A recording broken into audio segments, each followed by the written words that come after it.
ਕਿਸੇ ਇੱਕ ਵੀ ਨਿਰੰਕਾਰੀ ਨੂੰ 1 ਘੰਟੇ ਦੀ ਕੈਦ नहीं हुई इस ਵੱਡੇ जुर्म ਦੇ ਕਾਰਨ जी ਤੇ ਉਹ ਬਾਇਜ਼ਤ ਬਰੀ ਹੋ ਕੇ ਆਪਣੇ ਘਰਾਂ 'ਚ ਆਨੰਦ ਲੈ ਰਹੇ। तो संत जी ने इस रोज ਦੇ ਵਿੱਚ ਆਪਣਾ मैट तो उठ के दरबार साहब आ गए तो मोर्चा लाता भी जब तक मेरे सिंह जिहड़े बेकसूर ने छड्डे नहीं जाते मैं ये मोर्चा गिरफ्तारियां जारी रखांगा। संत जी चाहते सी कि जिहड़ी आपां ने सारिਆਂ ने इकट्ठे होकर अरदास की है जब तक वो मंगां मनियां नहीं जांदियां तां मैं मोर्चा नहीं छड्डूंगा। पहली गल तां गल साहब जिहड़ा तुसीं कहा सी मैं वो गल दा जवाब जरूर देना चाहांगा जी कि ये कदे भी हिंदू सिख की लड़ाई नहीं थी जी। ते दुनिया भर का कोई भी सिख जिहड़ा है वो खालिस्तान तो बिना होर कुछ नहीं चाहता। उसकी पहली ख्वाहिश खालिस्तान है।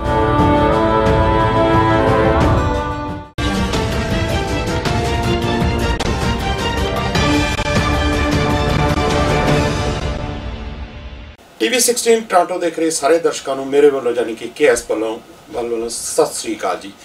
ਸੋ ਜਿਸ ਤਰ੍ਹਾਂ ਆਪਾਂ ਸਾਰੇ ਜਾਣਦੇ ਹੈਗੇ ਆ ਕਿ ਆਪਾਂ 1984 ਦੇ ਸੰਬੰਧ ਦੇ ਵਿੱਚ ਆਪਾਂ 1984 ਨੂੰ ਯਾਦ ਕਰਦੇ ਹੋਏ ਆਪਾਂ ਉਹਨਾਂ ਸ਼ਹੀਦਾਂ ਨੂੰ ਯਾਦ ਕਰ ਰਹੇ ਆ ਜਿਹੜੇ ਸ਼ਹੀਦ ਸਾਡੀ ਕੌਮ ਵਾਸਤੇ ਸਾਡੇ ਧਰਮ ਵਾਸਤੇ ਆਪਣਾ ਆਪਾ ਵਾਰ ਗਏ। ਤੇ ਇੱਕ ਲੜੀ ਆਪਾਂ ਚਲਾਈ ਹੋਈ ਆ ਜਿਸ ਤਰ੍ਹਾਂ ਅਸੀਂ ਉਹਨਾਂ ਨੂੰ ਕੋਸ਼ਿਸ਼ ਕਰ ਰਹੇ ਆ कि असी उन्होंने याद करके ते अगलियां पीढ़ियां तक किसी ना किसी तरह के नाल संदेश जिहड़ा है वो पहुँचाया जाए। इस लड़ी दौरान असी बहुत सारिया शख्सियतां नूं तुहाडे रूबरू किया। उस लड़ी नूं असी जारी रखते हुए अज सरदार प्रोफैसर महिंदरपाल सिंह जी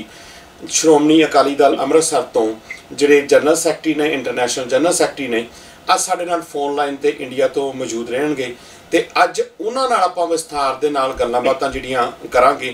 सो सरदार महिंदरपाल सिंह जी तुहाडा बहुत बहुत स्वागत है जी TV 16 टोरांटो ते। वाहिगुरू जी का खालसा वाहिगुरू जी की फतेह जी। वाहे खालसा वाहिगुरू जी की फतेह जी। जिद्दां कि मैं स्टार्टिंग दे विच एक भूमिका जिहड़ी आ ਉਹ ਬੰਨੀ ਹੈਗੀ ਆ कि ਆਪਾਂ 1984 1984 ਨੂੰ याद कर रहे हैं। ਆਪਾਂ 36 ईयर ਦੇ ਵਿੱਚ ਪਹੁੰਚ गए ਆ। सो इस सारे माहौल नूं अज तुसीं क्योंकि जिस पार्टी नाल तुसीं संबंध रखते हो जिन्ना क असीं देखिया जां जिन्ना क असीं पहलां सुणदे रहे हैं फिर देखते रहे हैं बड़ा लंबा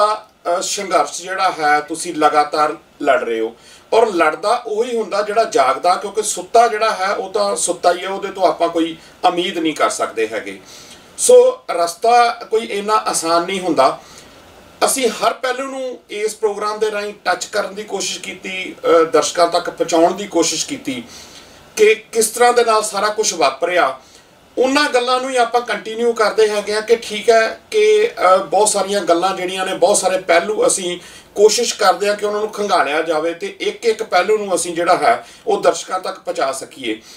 पर जदों असी 1984 नूं याद करते हैं तो बहुत सारे पहलू जिहड़े ने वो नज़र आउंदे ने। ਤੇ ਇੱਕ ਸ਼ਖਸੀਅਤ ਜਿਹੜੇ ਸਾਡੇ 20ਵੀਂ ਸਦੀ ਦੇ ਮਹਾਨ ਸ਼ਹੀਦ ਸੰਤ ਬਾਬਾ ਜਰਨੈਲ ਸਿੰਘ ਜੀ ਨੇ ਉਹਨਾਂ ਦੀ ਗੱਲ ਕੀਤਿਆਂ ਬਗੈਰ ਸ਼ਾਇਦ 1984 ਜਿਹੜਾ ਉਹ ਕਿਸੇ ਵੀ ਪੱਖ ਤੋਂ ਪੂਰਾ ਨਹੀਂ ਹੋ ਸਕਦਾ ਹੈਗਾ। ਸੋ ਮੈਂ ਇੱਥੋਂ ਹੀ ਆਪਾਂ ਸ਼ੁਰੂਆਤ ਕਰ ਲੈਨੇ ਹੈਗੇ ਆ ਕਿ ਇੱਕ ਬੜੀ ਕੋਸ਼ਿਸ਼ ਕੀਤੀ ਗਈ ਲੱਖਾਂ ਡਾਲਰ ਦੇਸ਼ ਵਿਦੇਸ਼ ਦੇ ਵਿੱਚ ਖਰਚ ਕਰ ਦਿੱਤੇ ਗਏ ਉਹਨਾਂ ਦੀ ਤਸਵੀਰ ਨੂੰ ਧੁੰਦਲਾ ਕਰਨ ਵਾਸਤੇ। ਸੋ ਮੈਂ ਤੁਹਾਡੇ ਕੋਲ ਪੁੱਛਣਾ ਚਾਹਾਂਗਾ ਕਿ ਅੱਜ ਜਿਹੜੀ ਕੌਮ ਹੈ ਉਹ एक पार्टी के तौर के उत्ते तुहानूं संघर्ष करदिआं देख रही आ, दूसरी साइड के उत्ते उन्हां दी संतां दी जिहड़ी विजन आ कि असीं उन्हां नूं कुछ अगली पीढ़ी तक ट्रांसफर कर पाए जां अज असीं जिहड़ी कौम जिहड़ी हैगी आ वो किस तरह दे नाल संतां नूं जिहड़ा वो देख रही हैगी आ जी। तुसीं बहुत वधिया तरीके नाल सारा कुछ बाल साहब डिस्क्राइब कर दिता है जी। मैं तो यही कुछ ऐड कर सकदा कि जिहड़ा 20वीं सदी का आह मौजूदा दौर है एक सानूं क्लीयर कर लेना चाहिए है इन्हीं घल्लूघारे की गल करन वक्त जी कि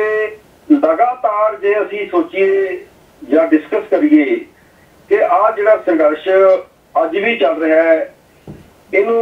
1978 ਤੋਂ ਸਿੱਧੇ ਰੂਪ 'ਚ ਗਿਣਿਆ ਜਾਏਗਾ ਜਿਸ ਸੰਘਰਸ਼ ਦੀ ਅਸੀਂ ਤੇ ਤੁਸੀਂ ਡਿਸਕਸ ਕਰ ਰਹੇ ਹਾਂ ਜੀ।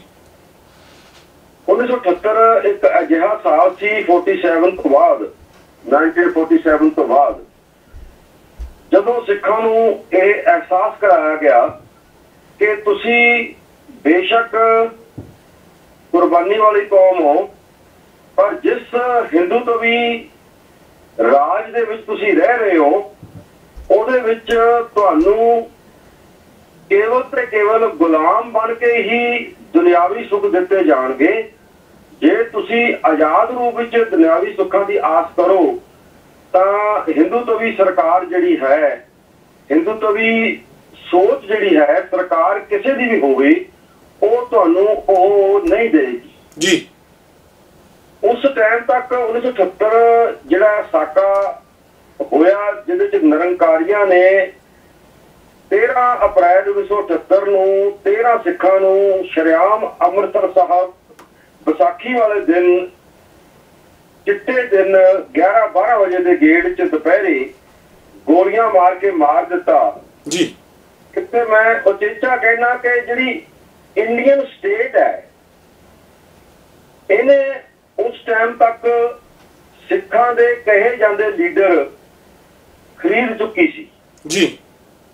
ਇਹ ਉਦਾਹਰਨ ਇੱਥੋਂ ਹੀ ਸ਼ੁਰੂ ਕਰਾਂਗਾ ਮੈਂ ਜੀ ਕਿ ਜਦੋਂ 1978 ਦਾ ਨਿਰੰਕਾਰੀਆਂ ਵਾਲਾ ਕਾਂਡ ਹੋਇਆ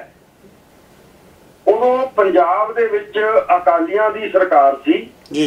ਤੇ ਪ੍ਰਕਾਸ਼ ਸਿੰਘ ਬਾਦਲ ਉਹਦਾ ਚੀਫ ਮਿਨਿਸਟਰ ਸੀ ਜੀ। ਇਸ ਗੱਲ ਨੂੰ ਅੱਜ ਪੂਰੇ 42 ਸਾਲ ਹੋ ਗਏ ਨੇ ਜੀ, ਕੁਝ ਮਹੀਨੇ ਉੱਪਰ, ਤੇ ਕਿਸੇ ਇੱਕ ਵੀ ਨਿਰੰਕਾਰੀ ਨੂੰ 1 ਘੰਟੇ ਦੀ ਕੈਦ ਨਹੀਂ ਹੋਈ ਇਸ ਵੱਡੇ ਜੁਰਮ ਦੇ ਕਾਰਨ ਜੀ। ਤੇ ਉਹ ਬਾਇਜ਼ਤ ਬਰੀ ਹੋ ਕੇ ਆਪਣੇ ਘਰਾਂ 'ਚ ਆਨੰਦ ਲੈ ਰਹੇ ਜੀ। ਇਹ ਜਿਹੜੀ ਸ਼ੁਰੂਆਤ ਸੀ ਇਹ ਅੱਗੇ ਚੱਲ ਕੇ ਧਰਮਯੁੱਧ ਮੋਰਚੇ ਦੇ ਵਿੱਚ ਐਂਟਰ ਜਦੋਂ ਕਰਦੀ ਹੈ ਉਦੋਂ ਫਿਰ ਉਹੀ ਅਕਾਲੀ ਸੰਤ ਜੀ ਨਾਲ ਮਿਲ ਕੇ ਇੱਕ ਮੋਰਚਾ ਲਾਉਂਦੇ ਨੇ ਜਿਹਦੇ ਵਿੱਚ ਪੰਜਾਬ ਦੀ ਆਰਥਿਕਤਾ, ਪਾਣੀ ਦੀ ਗੱਲ ਵੀ ਹੁੰਦੀ ਹੈ, ਰਾਜਾਂ ਦੇ ਵੱਧ ਅਧਿਕਾਰ ਦੀ ਗੱਲ ਵੀ ਹੁੰਦੀ ਹੈ ਤੇ ਕੁਝ ਸਾਡੀਆਂ ਧਾਰਮਿਕ ਸਿੱਧੇ ਰੂਪ 'ਚ ਮੰਗਾਂ ਨੇ ਉਹਦੀ ਗੱਲ ਵੀ ਹੁੰਦੀ ਹੈ। ਉਹਦੇ ਵਿੱਚ ਅਨੰਦਪੁਰ ਦਾ ਮਤਾ ਜਿਹੜਾ ਹੈ ਉਹ ਬੇਸ ਬਣਾਇਆ ਜਾਂਦਾ ਹੈ ਤੇ ਬੇਸ ਬਣਾ ਕੇ ਇੱਕ ਸੰਘਰਸ਼ ਸ਼ੁਰੂ ਕੀਤਾ ਜਾਂਦਾ ਹੈ। ਚਾਹੇ ਇਹ ਪਹਿਲਾਂ 2 ਪੜਾਵਾਂ 'ਚ ਸ਼ੁਰੂ ਕੀਤਾ ਗਿਆ, ਇੱਕ ਪਟਿਆਲੇ ਕਪੂਰੀ ਨਹਿਰ, ਕਪੂਰੀ ਜਗ੍ਹਾ ਦੇ ਉੱਪਰ SYL ਨਹਿਰ ਦਾ ਟੱਕ ਲਾਇਆ ਇੰਦਰਾ ਗਾਂਧੀ ਨੇ, ਅਮਰਿੰਦਰ ਸਿੰਘ ਨੇ ਐਜ਼ ਏ MP ਉਹਨਾਂ ਦੀ ਨਾਲ ਹੋ ਕੇ ਉਹ ਸਮਾਗਮ ਕਰਵਾਇਆ ਤੇ ਇੰਦਰਾ ਗਾਂਧੀ ਨੇ SYL ਨਹਿਰ ਸ਼ੁਰੂ ਕਰਨ ਦੀ ਗੱਲ ਕੀਤੀ। ਅਕਾਲੀ ਕਿਉਂਕਿ ਪਾਵਰ ਤੋਂ ਬਾਹਰ ਸੀ ਉਹਨਾਂ ਨੇ ਉਹ ਮੋਰਚਾ ਲਗਾ ਦਿੱਤਾ 1982 ਦੇ।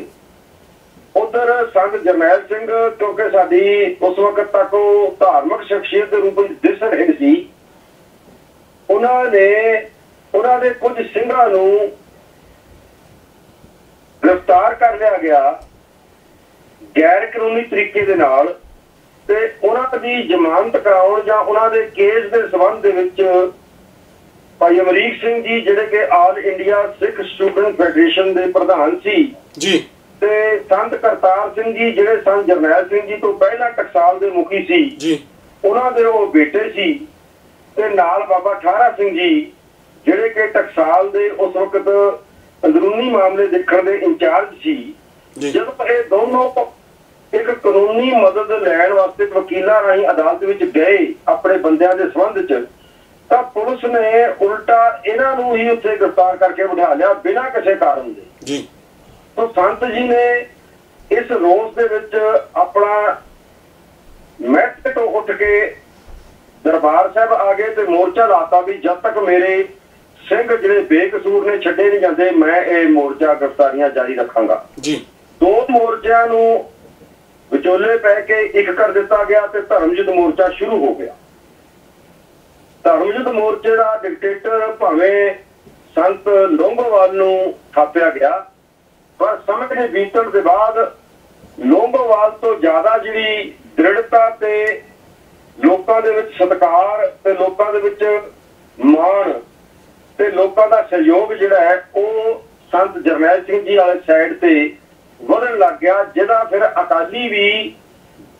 ਅੰਦਰੋਂ ਗੁੱਸਾ ਕਰਨ ਲੱਗ ਗਏ ਕਿ ਸਾਰਾ ਸਿੱਖ ਜਿਹੜੀ ਕੌਮ ਹੈ ਉਹ ਤਾਂ ਸੰਤ ਜਰਨੈਲ ਸਿੰਘ ਕੋਲ ਜਾ ਰਹੀ ਹੈ ਜੀ। ਉਹ ਤੋਂ ਅਗਰ ਪੜਾਓ ਜਿਹੜਾ ਤੁਸੀਂ ਦੱਸਿਆ ਹੈ ਉਹ ਮੈਂ ਲਵਾਂਗਾ ਕਿ 1984 ਦਾ ਜਿਹੜਾ ਦਰਬਾਰ ਸਾਹਿਬ ਤੇ ਅਟੈਕ ਹੋਣ ਦਾ ਜਿਹੜਾ ਜ਼ਾਲਮਾਨਾ ਹਮਲਾ ਹੋਇਆ ਹੈ, ਉਸ ਵਕਤ ਤੱਕ ਜਿਹੜੇ ਸਾਡੇ ਉਸ ਵਕਤ ਦੇ ਕਹਿਣ ਵਾਲੇ ਲੀਡਰ ਸੀ ਅਕਾਲੀ ਜੀ, ਉਹ ਸਾਰੇ ਹੀ ਅੰਦਰੋਂ ਅੰਦਰੀ ਕੇਂਦਰ ਦੀ ਸਰਕਾਰ ਨਾਲ ਮਿਲ ਚੁੱਕੇ ਸੀ ਜੀ। ਤੇ ਸੰਤ ਜਰਨੈਲ ਸਿੰਘ ਇਕੱਲੇ ਤੌਰ ਤੇ ਉਸ ਅਰਦਾਸ ਦੇ ਉੱਪਰ ਖੜੇ ਸੀ ਜਿਹੜੀ ਉਹਨਾਂ ਨੇ ਕਰਕੇ ਸਾਂਝੇ ਤੌਰ ਤੇ ਅਕਾਲੀਆਂ ਨਾਲ ਮੋਰਚਾ ਲਾਇਆ ਸੀ ਜੀ। ਅਕਾਲੀ ਚਾਹੁੰਦੇ ਸੀ ਕਿ ਸਾਨੂੰ ਕੇਵਲ ਕੁਰਸੀ ਮਿਲ ਜਾਏ ਤੇ ਅਸੀਂ ਮੋਰਚਾ ਛੱਡ ਦਈਏ, ਪਰ ਸੰਤ ਜੀ ਚਾਹੁੰਦੇ ਸੀ ਕਿ ਜਿਹੜੀ ਆਪਾਂ ਨੇ ਸਾਰਿਆਂ ਨੇ ਇਕੱਠੇ ਹੋ ਕੇ ਅਰਦਾਸ ਕੀਤੀ ਹੈ, ਜਦ ਤੱਕ ਉਹ ਮੰਗਾਂ ਮੰਨੀਆਂ ਨਹੀਂ ਜਾਂਦੀਆਂ ਤਾਂ ਮੈਂ ਮੋਰਚਾ ਨਹੀਂ ਛੱਡੂੰਗਾ ਜੀ। ਸੋ ਇਹ ਜਿਹੜਾ ਕਨਫਲਿਕਟ ਹੈ ਅੰਦਰੋਂ ਅੰਦਰੀ ਚੱਲਦਾ ਸੀ, ਜਿਹਨੇ ਸਿੱਖਾਂ ਦੀ ਤਰਾਸਦੀ ਦਾ ਸਿੱਖ ਲੀਡਰਾਂ ਵੱਲੋਂ ਕੇਂਦਰ ਸਰਕਾਰ, ਹਿੰਦੂਤਵੀ ਸਰਕਾਰ, ਕਾਂਗਰਸ ਦੀ ਸਰਕਾਰ ਦੀ ਮਦਦ ਕੀਤੀ ਤੇ ਕਲੀਨ ਚਿੱਟ ਦਿੱਤੀ ਜਾਂ ਇਸ਼ਾਰਾ ਕਰ ਦਿੱਤਾ ਕਿ ਸਾਡੇ ਤੋਂ ਸੰਤ ਜਰਨੈਲ ਸਿੰਘ ਨਹੀਂ ਮੰਨਦੇ, ਤੁਸੀਂ ਹਮਲਾ ਕਰ ਸਕਦੇ ਹੋ। ਇਹ ਅਖੀਰਲੀ ਮੀਟਿੰਗ ਜਿਹੜੀ ਰਿਕਾਰਡ ਦੇ ਵਿੱਚ ਆਉਂਦੀ ਹੈ ਉਹ 25 ਤੇ 26 ਮਈ ਨੂੰ ਦਿੱਲੀ ਵਿੱਚ ਹੋਈ, ਜਿਹਦੇ ਵਿੱਚ ਪ੍ਰਕਾਸ਼ ਸਿੰਘ ਬਾਦਲ, ਗੁਰਚਰਨ ਸਿੰਘ ਟੋੜਾ, ਰਾਮੂ ਵਾਲੀਆ, ਬਰਨਾਲਾ, ਇਹ ਦੇ ਲੀਡਰ ਜਿਹੜੇ ਉਸ ਵਕਤ ਦੇ ਸੀ ਉਹ ਸ਼ਾਮਲ ਹੋਏ। ਤੇ ਉਸ ਤੋਂ ਬਾਅਦ ਪ੍ਰਕਾਸ਼ ਸਿੰਘ ਬਾਦਲ ਤਾਂ ਆਪਣੇ ਯੂਪੀ ਵਾਲੇ ਫਾਰਮ ਬਾਜਪੁਰ ਚਲਾ ਗਿਆ ਤੇ ਟੋੜਾ ਵਾਪਸ ਦਰਬਾਰ ਸਾਹਿਬ ਆ ਗਿਆ। ਉਹ ਸ਼ੋਅ ਕਰਨਾ ਚਾਹੁੰਦਾ ਸੀ ਕਿ ਮੈਂ ਸਿੱਖਾਂ ਦੇ ਨਾਲ ਹਾਂ ਜੀ, ਤੇ ਰਾਮੂ ਵਾਲੀਆ ਵੀ ਉੱਥੇ ਸੀ। ਸੋ ਇਹ ਸਾਰਾ ਜਿਹੜਾ ਟਾਈਮ ਹੈ ਇੱਕ ਹਫ਼ਤੇ ਦਾ ਬਾਕੀ ਬਚਦਾ ਹੈ ਜਿਹੜਾ ਹਮਲਾ ਹੋਇਆ ਜੀ। ਹੁਣ ਇੱਥੇ ਗੱਲ ਜੇ ਕਰੀਏ, ਹਮਲਾ ਉਹਨਾਂ ਦਿਨਾਂ ਵਿੱਚ ਚੁਣਿਆ ਗਿਆ ਕਿਉਂਕਿ ਮੋਰਚਾ ਲੱਗੇ ਨੂੰ ਤਾਂ 2 ਸਾਲ ਹੋ ਗਏ ਸੀ ਜੀ। 1982 ਚ ਲੱਗਿਆ ਜੀ 82 ਚ ਲੱਗਿਆ, ਅਗਸਤ ਜਾਂ ਜੁਲਾਈ ਦੇ ਮਹੀਨੇ ਚ ਜੀ, ਤੇ 84 ਦਾ ਜੂਨ ਆਉਣ ਤੱਕ ਇਹ ਪੌਣੇ 2 ਸਾਲ ਦਾ ਸਮਾਂ ਲਗਭਗ ਬਣਦਾ ਹੈ ਜੀ, ਕੁਝ ਮਹੀਨੇ ਘੱਟ 2 ਸਾਲ। ਤੇ ਉਹ ਜਿਹੜਾ ਟਾਈਮ ਸੀ ਉਹਦੇ ਚ ਜਿਹੜਾ ਮੈਂ ਤੁਹਾਨੂੰ ਦੱਸਿਆ ਕਿ ਉਹ ਡਿਫਰੈਂਸਿਸ ਵੱਧ ਗਏ, ਉਹ ਬਹੁਤ ਜ਼ਿਆਦਾ ਘਟਾਵਾਂਗੇ। ਜਿਵੇਂ ਜਿਵੇਂ ਤੁਸੀਂ ਸਵਾਲ ਮੈਨੂੰ ਪੁੱਛੋਗੇ ਮੈਂ ਦੱਸਦਾ ਰਹਾਂਗਾ, ਪਰ ਮੈਂ ਬੇਸਿਕ ਗੱਲ ਉਹ ਖਤਮ ਉੱਥੇ ਕਰਦਾ ਆਪਣੀ ਪਹਿਲੇ ਤੁਹਾਡੇ ਸਵਾਲ ਦੀ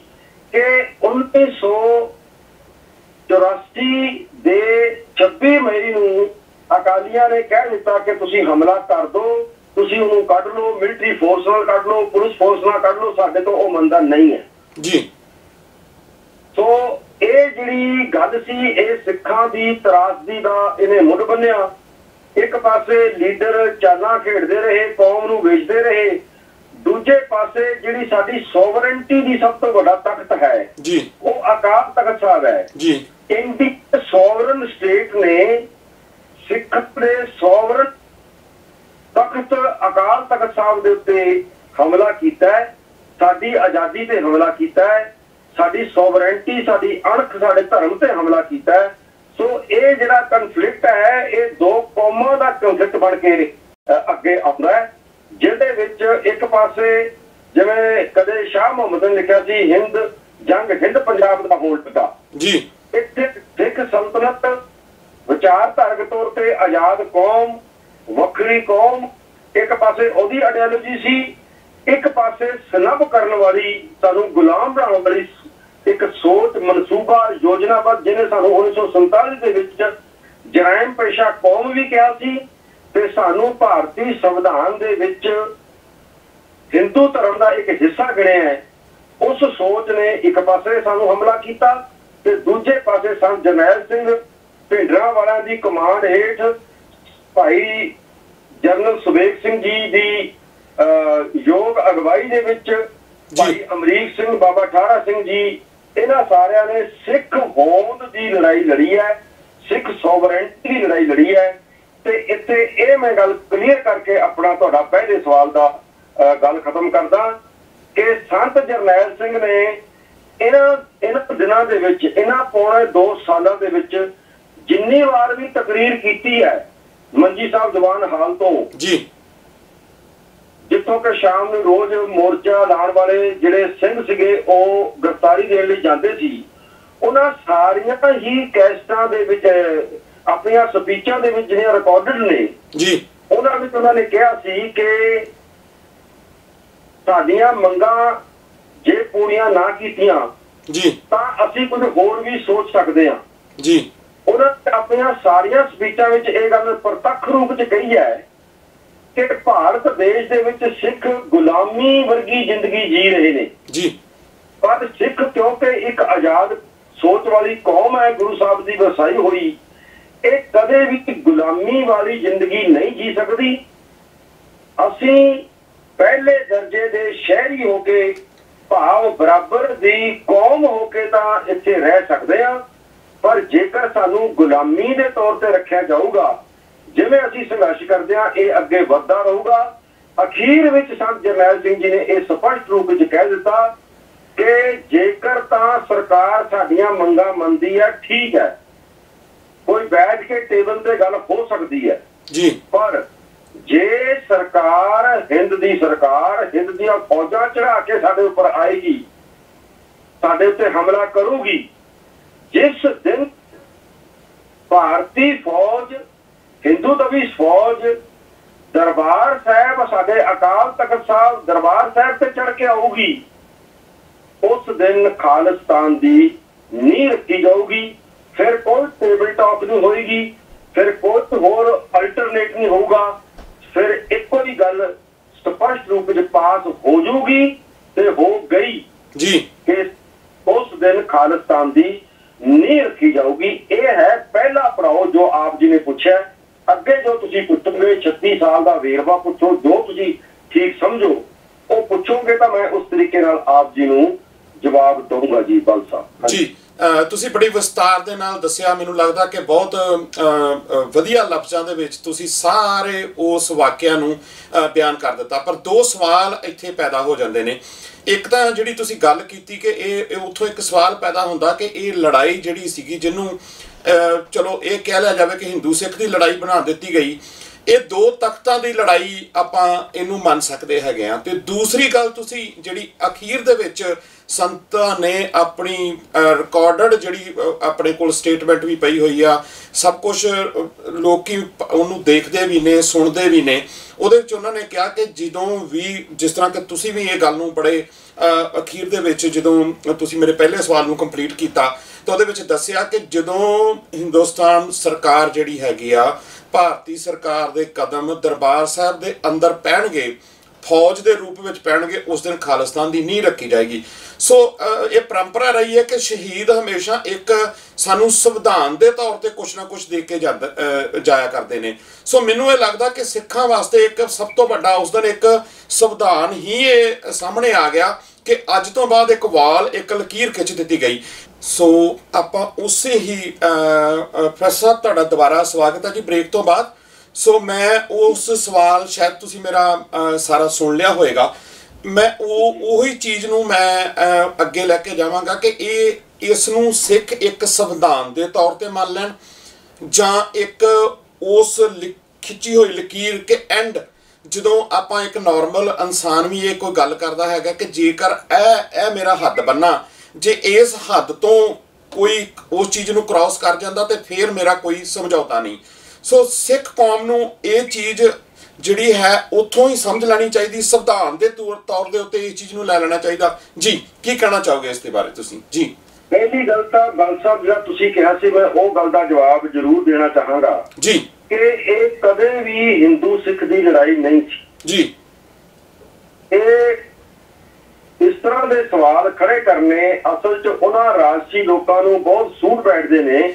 ਜਿਹੜੇ ਕਿਸੇ ਯੁੱਧ ਦੇ ਵਿੱਚ ਮਨਸੂਬਾ ਕੋਈ ਹੋਰ ਰੱਖਦੇ ਨੇ, ਪਰ ਦੂਜੀ ਧਿਰ ਨੂੰ ਬਦਨਾਮ ਕਰਨ ਵਾਸਤੇ ਇਹ ਜਿਹੀਆਂ ਅਫਵਾਹਾਂ ਉਠਾਉਂਦੀਆਂ ਨੇ। ਜ਼ਰੂਰ ਹੈ ਕਿ ਇੰਡੀਅਨ ਏਜੰਸੀਜ਼ ਨੇ ਇਹ ਜਿਹੀਆਂ ਅਫਵਾਹਾਂ ਉਠਾਈਆਂ ਨੇ। ਈਵਨ ਮੈਂ ਇੱਥੋਂ ਤੱਕ ਕਹਿ ਦਾਂਗਾ ਕਿ ਬਾਅਦ ਵਿੱਚ ਇੰਡੀਅਨ ਏਜੰਸੀਜ਼ ਨੇ ਆਪ ਹਿੰਦੂ ਭਰਾ ਸਾਡੇ ਬੱਸਾਂ ਤੋਂ ਕੱਢ ਕੇ ਮਾਰੇ ਤੇ ਇਹ ਕਹਿ ਦਿੱਤਾ ਕਿ ਇਹ ਖਾੜਕੂਆਂ ਨੇ ਮਾਰੇ ਜੀ। ਸੋ ਉਹ ਇੱਕ ਮਨਸੂਬੇ ਤੇ ਯੋਜਨਾ ਦੇ ਤਹਿਤ ਇਹ ਗੱਲਾਂ ਸੁਣਾਈਆਂ ਗਈਆਂ ਨੇ, ਪਰ ਮੈਂ ਬਿਲਕੁਲ ਸਪਸ਼ਟ ਹਾਂ, ਤੁਹਾਨੂੰ ਮੈਂ ਇੱਕ ਬੇਨਤੀ ਕਰਕੇ ਦੱਸਣਾ ਚਾਹੁੰਦਾ ਜੀ, ਕਿਉਂਕਿ ਮੈਂ ਉਹਨਾਂ ਸਮਿਆਂ ਦੇ ਵਿੱਚ ਸੰਤਾਂ ਨੂੰ ਅਕਸਰ ਮਿਲਣ ਜਾਂਦਾ ਰਿਹਾ, ਇੱਕ ਯੂਨੀਵਰਸਿਟੀ ਦੇ ਵਿੱਚ ਸਟੂਡੈਂਟ ਹੋਣ ਦੇ ਨਾਤੇ ਜੀ, ਤੇ ਆਲ ਇੰਡੀਆ ਸਿੱਖ ਸਟੂਡੈਂਟ ਫੈਡਰੇਸ਼ਨ ਦਾ ਯੂਨੀਵਰਸਿਟੀ ਦਾ ਪੰਜਾਬੀ ਯੂਨੀਵਰਸਿਟੀ ਪਟਿਆਲਾ ਦਾ ਪ੍ਰਧਾਨ ਹੋਣ ਦੇ ਨਾਤੇ ਜੀ, ਮੈਂ ਉੱਥੇ ਅਕਸਰ ਜਾਂਦਾ ਰਿਹਾ। ਮੈਂ ਕਦੇ ਵੀ ਸੰਤ ਜੀ ਦੀ ਸਪੀਚ ਦੇ ਵਿੱਚ ਕਿਸੇ ਹਿੰਦੂ ਦੇ ਬਾਰੇ ਗਲਤ ਗੱਲ ਜਾਂ ਈਰਖਾ ਭਰੀ ਗੱਲ ਕਦੇ ਨਹੀਂ ਸੁਣੀ ਜੀ। ਦੂਸਰੀ ਗੱਲ, ਤੁਸੀਂ ਮੈਨੂੰ ਪੁੱਛਿਆ ਕਿ ਇਹ ਸੰਵਿਧਾਨ ਮੰਨ ਲਿਆ ਜਾਵੇ, ਮੈਂ ਇੱਥੇ ਇਸ ਤਰ੍ਹਾਂ ਸਪਸ਼ਟ ਕਰਨਾ ਚਾਹੁੰਦਾ ਜੀ ਕਿ ਜਿਹੜਾ ਧਰਮ ਯੁੱਧ ਮੋਰਚਾ ਚੱਲ ਰਿਹਾ ਸੀ, ਇਹ ਸਿੱਖ ਸਿਧਾਂਤਕ ਵਿਰਾਸਤ ਜੀ ਜਦੋਜਹਿਦ ਸੀ ਜੀ। ਇਸ ਜਦੋਜਹਿਦ ਨੇ ਕੋਈ ਫੈਸਲਾ ਕਰਨਾ ਜੀ। ਪਹਿਲਾਂ ਤਾਂ ਇੱਕ ਲੋਕਤੰਤਰੀ ਤਰੀਕੇ ਦੇ ਨਾਲ ਇੱਕ ਗੱਲ ਲੰਬੇ ਸਮੇਂ ਤੱਕ ਚੱਲੀ, ਪੌਣੇ 2 ਸਾਲ ਸਾਰੀ ਕੌਮ ਨੇ ਗ੍ਰਿਫਤਾਰੀਆਂ ਦਿੱਤੀਆਂ। ਇਹ ਇੱਕ ਡੈਮੋਕ੍ਰੈਟਿਕ ਵੇ ਹੈ ਆਪਣੀ ਗੱਲ ਨੂੰ ਮਨਾਉਣ ਦਾ, ਜੀ, ਦੱਸਣਾ ਕਿ ਕੌਮ ਕੀ ਚਾਹੁੰਦੀ ਹੈ, ਇੱਥੋਂ ਦੇ ਵਸਨੀਕ ਕੀ ਚਾਹੁੰਦੇ ਨੇ। ਜੇ ਸਰਕਾਰਾਂ, ਜਿਵੇਂ ਕਿ ਸੰਤ ਅਕਸਰ ਇਹ ਗੱਲ ਬੋਲਦੇ ਹੁੰਦੇ ਸੀ, ਜਦੋਂ ਦਲੀਲ, ਅਪੀਲ ਤੇ ਵਕੀਲ ਜੀ ਫਿੱਟ ਹੋ ਜਾਣ ਤਾਂ ਫਿਰ ਤੁਸੀਂ ਸੋਚਣਾ ਪਏਗਾ ਕਿ ਤੁਹਾਡੀ ਵਿਰਾਸਤ ਤੁਹਾਨੂੰ ਕੀ ਕਹਿੰਦੀ ਹੈ। ਜੀ। ਸਾਡੀ ਵਿਰਾਸਤ ਨੇ ਫਿਰ ਉਸ ਵਕਤ ਸਿੱਖ ਚੇਤਨਤਾ ਦੇ ਵਿੱਚੋਂ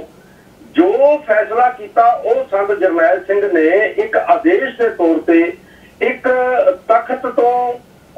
ਜਾਰੀ ਹੋਏ ਹੁਕਮ ਵਾਂਗ ਸਾਨੂੰ ਸਪਸ਼ਟ ਕਰ ਦਿੱਤਾ ਕੌਮੀ ਤੌਰ ਤੇ ਸਾਰਿਆਂ ਨੂੰ ਕਿ ਹੁਣ ਜੇਕਰ ਇੱਥੇ ਅਕਾਲ ਤਖਤ ਸਾਹਿਬ ਤੇ ਦਰਬਾਰ ਸਾਹਿਬ ਕੰਪਲੈਕਸ ਦੇ ਵਿੱਚ ਫੌਜ ਆ ਗਈ ਤਾਂ ਫਿਰ ਤੁਸੀਂ ਕਿਸੇ ਗੱਲ ਦੀ ਹੋਰ ਵਿਆਖਿਆ ਨਾ ਸੁਣਿਓ ਕਰਿਓ। ਹੁਣ ਤਾਂ ਤੁਹਾਡੇ ਕੋਲ ਅਖੀਰਲਾ ਰਾਹ ਫਿਰ ਆਪਣਾ ਅਡਰਾ ਦੇਸ਼ ਖਾਲਿਸਤਾਨ ਬਣਾਉਣਾ ਹੀ ਹੋਏਗਾ। ਉਸ ਦਿਨ ਤੋਂ ਲੈ ਕਰਕੇ ਸ਼੍ਰੋਮਣੀ ਅਕਾਲੀ ਦਲ ਅੰਮ੍ਰਿਤਸਰ, ਜਿਹਦਾ ਮੈਂ ਜਨਰਲ ਸਕੱਤਰ ਦੇ ਤੌਰ ਤੇ ਵਰਕ ਕਰਦਾ, ਉਹ ਜਿਹੜੀ ਪਾਰਟੀ ਹੈ, ਇਹਦਾ ਜਨਮ ਹੀ 1984 ਦੇ ਇਸ ਘੱਲੂਘਾਰੇ ਚੋਂ ਹੋਇਆ ਜੀ। ਸੋ ਉਹ ਅੱਜ ਤੱਕ ਗੁਰੂ ਗ੍ਰੰਥ ਸਾਹਿਬ ਜੀ ਦੀ ਕਿਰਪਾ ਸਦਕਾ ਉਸ ਗੱਲ ਦੇ ਉੱਤੇ ਪਹਿਰਾ ਦੇ ਕੇ ਚਲਦੀ ਆ ਰਹੀ ਹੈ ਤੇ ਜਿੰਨੀਆਂ ਕੁ ਮੁਸ਼ਕਲਾਂ ਸਰਕਾਰ ਖੜੀਆਂ ਕਰਦੀ ਹੁੰਦੀ ਹੈ, ਉਹ ਸਾਰੀਆਂ ਮੁਸ਼ਕਲਾਂ ਸਾਡੇ ਲੀਡਰਸ, ਸਾਡੇ ਵਰਕਰਸ ਦੀ ਜ਼ਿੰਦਗੀ ਦਾ ਹਿੱਸਾ ਬਣ ਚੁੱਕੀਆਂ ਨੇ 36 ਸਾਲ ਦੇ ਵਿੱਚ ਜੀ। ਪਰ ਅਸੀਂ ਕਦੇ ਵੀ ਇਸ ਗੱਲ ਦੇ ਨਾਲ ਕੰਪਰੋਮਾਈਜ਼ ਨਹੀਂ ਕੀਤਾ ਕਿ ਜੋ ਸੰਤ ਜਰਨੈਲ ਸਿੰਘ ਜੀ ਕਹਿ ਗਏ ਸੀ, ਉਹਨਾਂ ਨੂੰ ਕਿਸੇ ਸੌਦੇਬਾਜ਼ੀ ਦੇ ਵਿੱਚ ਅਸੀਂ ਵੇਚ ਕੇ ਦੁਨਿਆਵੀ ਕੁਰਸੀਆਂ ਲੈ ਲਈਏ, ਕੋਈ ਚੀਫ ਮਿਨਿਸਟਰ ਬਣ ਜਾਈਏ, MP ਬਣ ਜਾਈਏ, ਤੇ ਅਸੀਂ ਉਸ ਗੱਲ ਦੀ ਗੱਲ ਨਾ ਕਰੀਏ ਕਿ ਸੰਤ ਜਰਨੈਲ ਸਿੰਘ ਜੋ ਕਹਿ ਗਏ ਸੀ ਵੀ ਖਾਲਿਸਤਾਨ ਦੀ ਹੁਣ ਤੁਸੀਂ ਸੰਘਰਸ਼ ਕਰਨਾ ਹੈ। ਅਸੀਂ ਆਪਣਾ ਇੱਕ ਏਮ ਸਮਝ ਕੇ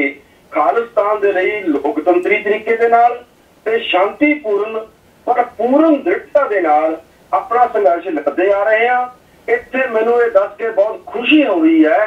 ਕਿ ਅੱਜ 36ਵਾਂ ਸਾਲ ਜਦੋਂ ਇਹ ਆਇਆ ਪਿਛਲੇ ਹਫ਼ਤੇ, ਤਾਂ ਉਸ ਦਿਨ ਜਿਹੜੇ ਬਾਦਲ ਸਿਸਟਮ ਨੇ SGPC ਰਾਹੀਂ ਅਕਾਲ ਤਖਤ ਸਾਹਿਬ ਦੇ ਜਥੇਦਾਰ ਸਾਹਿਬ ਬਣਾਏ ਹੋਏ ਨੇ ਜੀ, ਗਿਆਨੀ ਹਰਪ੍ਰੀਤ ਸਿੰਘ ਜੀ, ਜਿਹੜੇ ਕਿ ਬਹੁਤ ਸਤਿਕਾਰਤ ਸ਼ਖਸੀਅਤ ਨੇ ਸਾਡੇ ਲਈ ਵੀ ਜੀ। ਭਾਵੇਂ ਅਸੀਂ ਉਹਨਾਂ ਨੂੰ ਤਖਤ ਦਾ ਜਥੇਦਾਰ ਨਹੀਂ ਮੰਨਦੇ, ਪਰ ਸਾਰੀ ਦੁਨੀਆ ਤੇ ਜਾਣਦੀ ਹੈ ਕਿ ਜਿਹੜਾ ਅੱਜ ਅਕਾਲ ਤਖਤ ਸਾਹਿਬ ਜੀ ਦਾ ਪ੍ਰਬੰਧ ਹੈ, ਬਿਲਡਿੰਗ ਦਾ ਪ੍ਰਬੰਧ ਹੈ, ਉੱਥੋਂ ਦੇ ਵਿਧਾਨ ਜਿਹੜਾ ਲਿਖਤ ਪੜ੍ਹਨ ਦਾ ਪ੍ਰਬੰਧ ਹੈ, ਉਹ ਗਿਆਨੀ ਹਰਪ੍ਰੀਤ ਸਿੰਘ ਜੀ ਦੇ ਹੱਥੀ ਹੈ ਜੀ। ਸੋ ਉਹਨਾਂ ਨੇ ਸਿੱਧੇ ਰੂਪ 'ਚ ਕਹਿ ਦਿੱਤਾ ਕਿ ਖਾਲਿਸਤਾਨ ਬਿਲਕੁਲ ਸਿੱਖਾਂ ਨੂੰ ਚਾਹੀਦਾ ਹੈ ਤੇ ਦੁਨੀਆ ਭਰ ਦਾ ਕੋਈ ਵੀ ਸਿੱਖ ਜਿਹੜਾ ਹੈ ਉਹ ਖਾਲਿਸਤਾਨ ਤੋਂ ਬਿਨਾਂ ਹੋਰ ਕੁਝ ਨਹੀਂ ਚਾਹੁੰਦਾ, ਉਹਦੀ ਪਹਿਲੀ ਖਾਹਿਸ਼ ਖਾਲਿਸਤਾਨ ਹੈ ਜੀ। ਸੋ ਮੈਂ ਇਹ ਗੱਲ ਤਾਂ ਕਹਿ ਰਿਹਾ ਕਿ ਸਾਰੀ ਦੁਨੀਆ ਇੱਕ ਪਾਸੇ ਆਪ ਜੀ ਦੇ ਮੀਡੀਆ ਵੀ ਤੇ ਹੋਰ ਲੋਕ ਵੀ ਬੇਸ਼ੱਕ ਸਾਨੂੰ ਨਫ਼ਰਤ ਕਰਦੇ ਪਏ ਨੇ, ਕਈ ਸਿੱਖ ਵੀ ਕਰਦੇ ਨੇ ਤੇ ਕਰਦੇ ਵੀ ਹੈਗੇ ਨੇ ਕਿ ਤੁਸੀਂ ਖਾਲਿਸਤਾਨ ਦੀ ਗੱਲ ਕਿਉਂ ਕਰਦੇ ਹੋ, ਪਰ ਅੱਜ ਇਹ ਗੱਲ ਸਪਸ਼ਟ ਹੋਈ ਹੈ ਕਿ ਜਿਹੜੀ ਲੜਾਈ ਸਾਡੀ ਪਾਰਟੀ ਨੇ 36 ਸਾਲ ਲੜੀ ਹੈ ਤੇ ਲੜ ਰਹੇ ਹਾਂ, ਉਹਦੇ ਤੇ ਇੱਕ ਐਸੀ ਵੱਡੀ ਸ਼ਖਸੀਅਤ ਨੇ ਵੀ ਮੋਹਰ ਲਾ ਦਿੱਤੀ ਹੈ ਜਿਹਨੂੰ ਬਾਦਲ ਤੇ ਹੋਰ ਬਹੁਤੇ ਸਿੱਖ ਜਿਹੜੇ ਨੇ ਅੱਜ ਅਕਾਲ ਤਖਤ ਸਾਹਿਬ ਜੀ ਦਾ ਸਤਿਕਾਰਤ ਤੌਰ ਤੇ ਜਥੇਦਾਰ ਸਵੀਕਾਰ ਕਰਦੇ ਜੀ। जी बिल्कुल, क्योंकि भावें कि बहुत सारे एंगल ने, बहुत सारे लोग इनू अलग तरह के नाल लै रहे ने कि मैं ये सवाल पहला भी बहुत सारिया होर शख्सियतां दे नाल भी कीता, मैं ये सवाल करना ही सी, तुसीं उस तो पहला मैनू वधिया तरीके दे नाल इहदा जिहड़ा आंसर है वो कर दिता कि भावें कि उन्होंने अलग एंगल ना देखा जा रहा है कि किसी खास पार्टी वालों अपने आप का अक्स सुधारन वास्ते ही ये चीज़ां कीतियां गई ने, भावें कुछ भी है, पर वह जिहड़ा मैं सेहरा जिहड़ा देना चाहांगा वो तुहाडी पार्टी श्रोमणी अकाली दल अंम੍ਰਿਤਸਰ नूं देना चाहांगा, क्योंकि जिन्ना क असीं देखिया ते जिन्ना क असीं अपनी अखां नाल देखते रहे हैं इन्ने लंबे समय तो तकरीबन 1984 तो बाद अगर कोई खड़िया तो जिन्होंने कोई गल की है तो सिर्फ एक तुहाडी पार्टी सी जिहड़े शुरू तो इस चीज़ के उत्ते स्टैंड लै रहे सीगे, जां बाहर सिख जिहड़ा डायस्पोरा बैठा 5 मिलियन तो उपर जब वो भी कभी गल करता तो साडे को सानू भी लोग इत्थे मिहने कई बारी इंडिया में बैठे भी मार देंदे ने कि देखो जी तुसीं तां उत्थे बैठे गल कर सकते हो, तो तुसीं इत्थे पंजाब दा जिहड़ा माहौल आ जां पंजाब दे जिहड़े हालात ने वो खराब करदे हो। तो मैनूं ये लगदा कि उन्हां लोकां नूं जिस तरह कि तुसीं दस्सिया ये जवाब मिल गया होएगा कि भावें किसी रूप च क्या होवे ते साडे जथेदार साहब ने कम से कम एक पॉजिटिव साइन तां दिता, एक पॉजिटिव गल तां कीती। सो उत्थों सानू ये चीज़ां जिहड़ियां ने जरूर अगे लैके जाणियां चाहीदियां ने। हुण वो किन्ना अगे जाके उस चीज़ दे उत्ते खड़दे ने जां किन्ना क चलिया जा सकदा हैगा, ये आउण वाला जिहड़ा समा जिहड़ा है वो दसेगा। सो मैं एक गल कीती सी कि 2 तख्तां दी लड़ाई जिहड़ी है उसनूं एक अलग रूप जिहड़ा वो दे दिता गया। ये ठीक है कि जिन्हां कौमां दे कोल घर नहीं हुंदे उन्हां नाल इहो जिहा कुछ वापर जांदा ते वापर रहा है, वो असीं सारे लोग जिहड़े आ वो देख रहे हैगे आ। एक गल मैं इत्थे जरूर तुहाडे नाल करनी चाहांगा कि बड़ा लंबा समा लग गया सानूं इस चीज़ दे जिहड़ा है लोकां सामने लैके आउंदे होए कि गद्दारां दी लिस्ट तुसीं स्टार्टिंग च बड़ी लंबी गिनाई, पर वो गद्दार बड़ी देर तक लुके रहे। वो लुके रहन का कारण की तुसीं समझदे हैगे हो कि जां असीं उन्हां लोग नहीं पहुँचा सके जां उन्हां दे चेहरे नहीं नंगे कर सके, जां असीं ही जिहड़ी साडी कौम आ वो ही इन्नी क ज़्यादा सौ गई कि वो हले तक उन्हें टाइम लाता उस चीज़ चों उठण तो। जी बल साहब गल जिहड़ी है ना ਆਪਾਂ एक लिमिटेड समय ਦੇ ਵਿੱਚ ਹੀ ਕਰਨੀ ਹੈ जी ਜੇ ਇਹ ਕੌਮੀ ਸੰਘਰਸ਼ ਹੈ जी ਵੈਸੇ ਤਾਂ ਹਰ ਇੱਕ ਕੌਮ ਦੀ ਸੰਘਰਸ਼ ਦੀ ਜਾਂ ਉਹਦੇ ਇਤਿਹਾਸ ਦੀ ਗੱਲ ਕਰਨੀ ਹੋਵੇ ਤਾਂ ਤੁਹਾਨੂੰ ਪਤਾ ਹੀ ਹੈ ਕਿ ਬਹੁਤ ਸਮਾਂ ਲੱਗਦਾ, ਐਂਗਲਸ ਬੜੇ ਹੁੰਦੇ ਨੇ जी। तो ਜਿਹੜੀ ਗੱਲ ਤੁਸੀਂ ਪੁੱਛੀ ਹੈ ਮੈਂ ਉਹਨੂੰ ਸ਼ਾਰਟ ਦੇ ਵਿੱਚ ਦੱਸਣਾ ਚਾਹਾਂਗਾ जी ਕਿ ਜਿਹੜੇ ਇਹ ਗਦਾਰ ਲੀਡਰ ਸੀ जी ਇਹ ਕਿਸੇ ਬਹੁਤ ਵੱਡੀ ਇੰਡੀਅਨ ਸਟੇਟ ਨਾਲ ਸਮਝੌਤੇ ਦੇ ਵਿੱਚ ਆਪਣੇ ਆਪ ਨੂੰ ਅੱਗੇ ਲਿਆਉਣ ਵਾਸਤੇ ਬਹੁਤ ਵੱਡਾ ਉਦਮ ਕਰਦੇ ਰਹੇ जी, ਜਿਹਦੀ ਸਾਰੀ ਪੁਸ਼ਤ ਪਨਾਹੀ ਸੈਂਟਰ ਦੀਆਂ ਬਹੁਤ ਸਟਰੋਂਗ ਏਜੰਸੀਜ਼ ਜਿਨ੍ਹਾਂ ਕੋਲ ਬਹੁਤ ਲੰਬੇ ਤੇ ਵੱਡੇ ਪਾਵਰ ਤੇ ਸੋਰਸਿਸ ਨੇ जी ਉਹ ਕਰਦੀਆਂ ਰਹੀਆਂ जी। ਸੋ ਜਿਹੜੀ ਗੱਲ मैं अपनी पार्टी के तौर पे आप जी नाल सांझी करना चाहना इन्हां सालां दे विच जी कि जदों संत जरनैल सिंह जी का नाम 84 तो बाद खाड़कुआं राही चलदा रहा जी ते सरकार की एक कोशिश रही साडे लीडर उहदे नाल वाबस्ता रहे उहदे नाल सहयोग करते रहे सोच दे नाल कि किसी ना किसी तरीके संत जरनैल सिंह जी का नाम मिट जावे जी। ਤੇ ਜਿਵੇਂ ਅੰਗਰੇਜ਼ ਕਹਿੰਦੇ ਨੇ ਆਊਟ ਆਫ ਸਾਈਟ ਤੇ ਆਊਟ ਆਫ ਮਾਈਂਡ ਜੀ ਸਾਡੀਆਂ ਅੱਖਾਂ ਤੋਂ ਉਹਨੇ ਕਰਨਾ ਚਾਹੁੰਦੀ ਸੀ ਸਰਕਾਰ ਤੇ ਜਿਹਦੇ ਵਿੱਚ ਸਾਡੇ ਲੀਡਰ ਸਿੱਧੇ ਰੂਪ ਦੇ ਵਿੱਚ ਸ਼ਾਮਲ ਸੀ ਸਰਕਾਰ ਦੀਆਂ ਮਨਸੂਬਿਆਂ ਦੇ ਨਾਲ ਜੀ। ਉੱਥੇ ਸਾਡੀ ਪਾਰਟੀ ਨੇ ਬਹੁਤ ਵੱਡੇ ਸਟੈਂਡ ਲਏ ਨੇ ਜੀ ਕਿਉਂਕਿ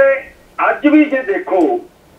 ਪ੍ਰਕਾਸ਼ ਸਿੰਘ ਬਾਦਲ ਦੀ ਪਾਰਟੀ ਜਾਂ ਹੋਰ ਪੰਥਕ ਪਾਰਟੀਆਂ ਸ਼੍ਰੋਮਣੀ ਅਕਾਲੀ ਦਲ ਅੰਮ੍ਰਿਤਸਰ ਤੇ ਦਲ ਖਾਲਸਾ ਨੂੰ ਛੱਡ ਕੇ ਜੀ ਜਦੋਂ ਵੀ ਆਪਣੇ ਸਮਾਗਮ ਕਰਦੀਆਂ ਨੇ ਕੋਈ ਵੀ ਸਮਾਗਮ ਹੋਣ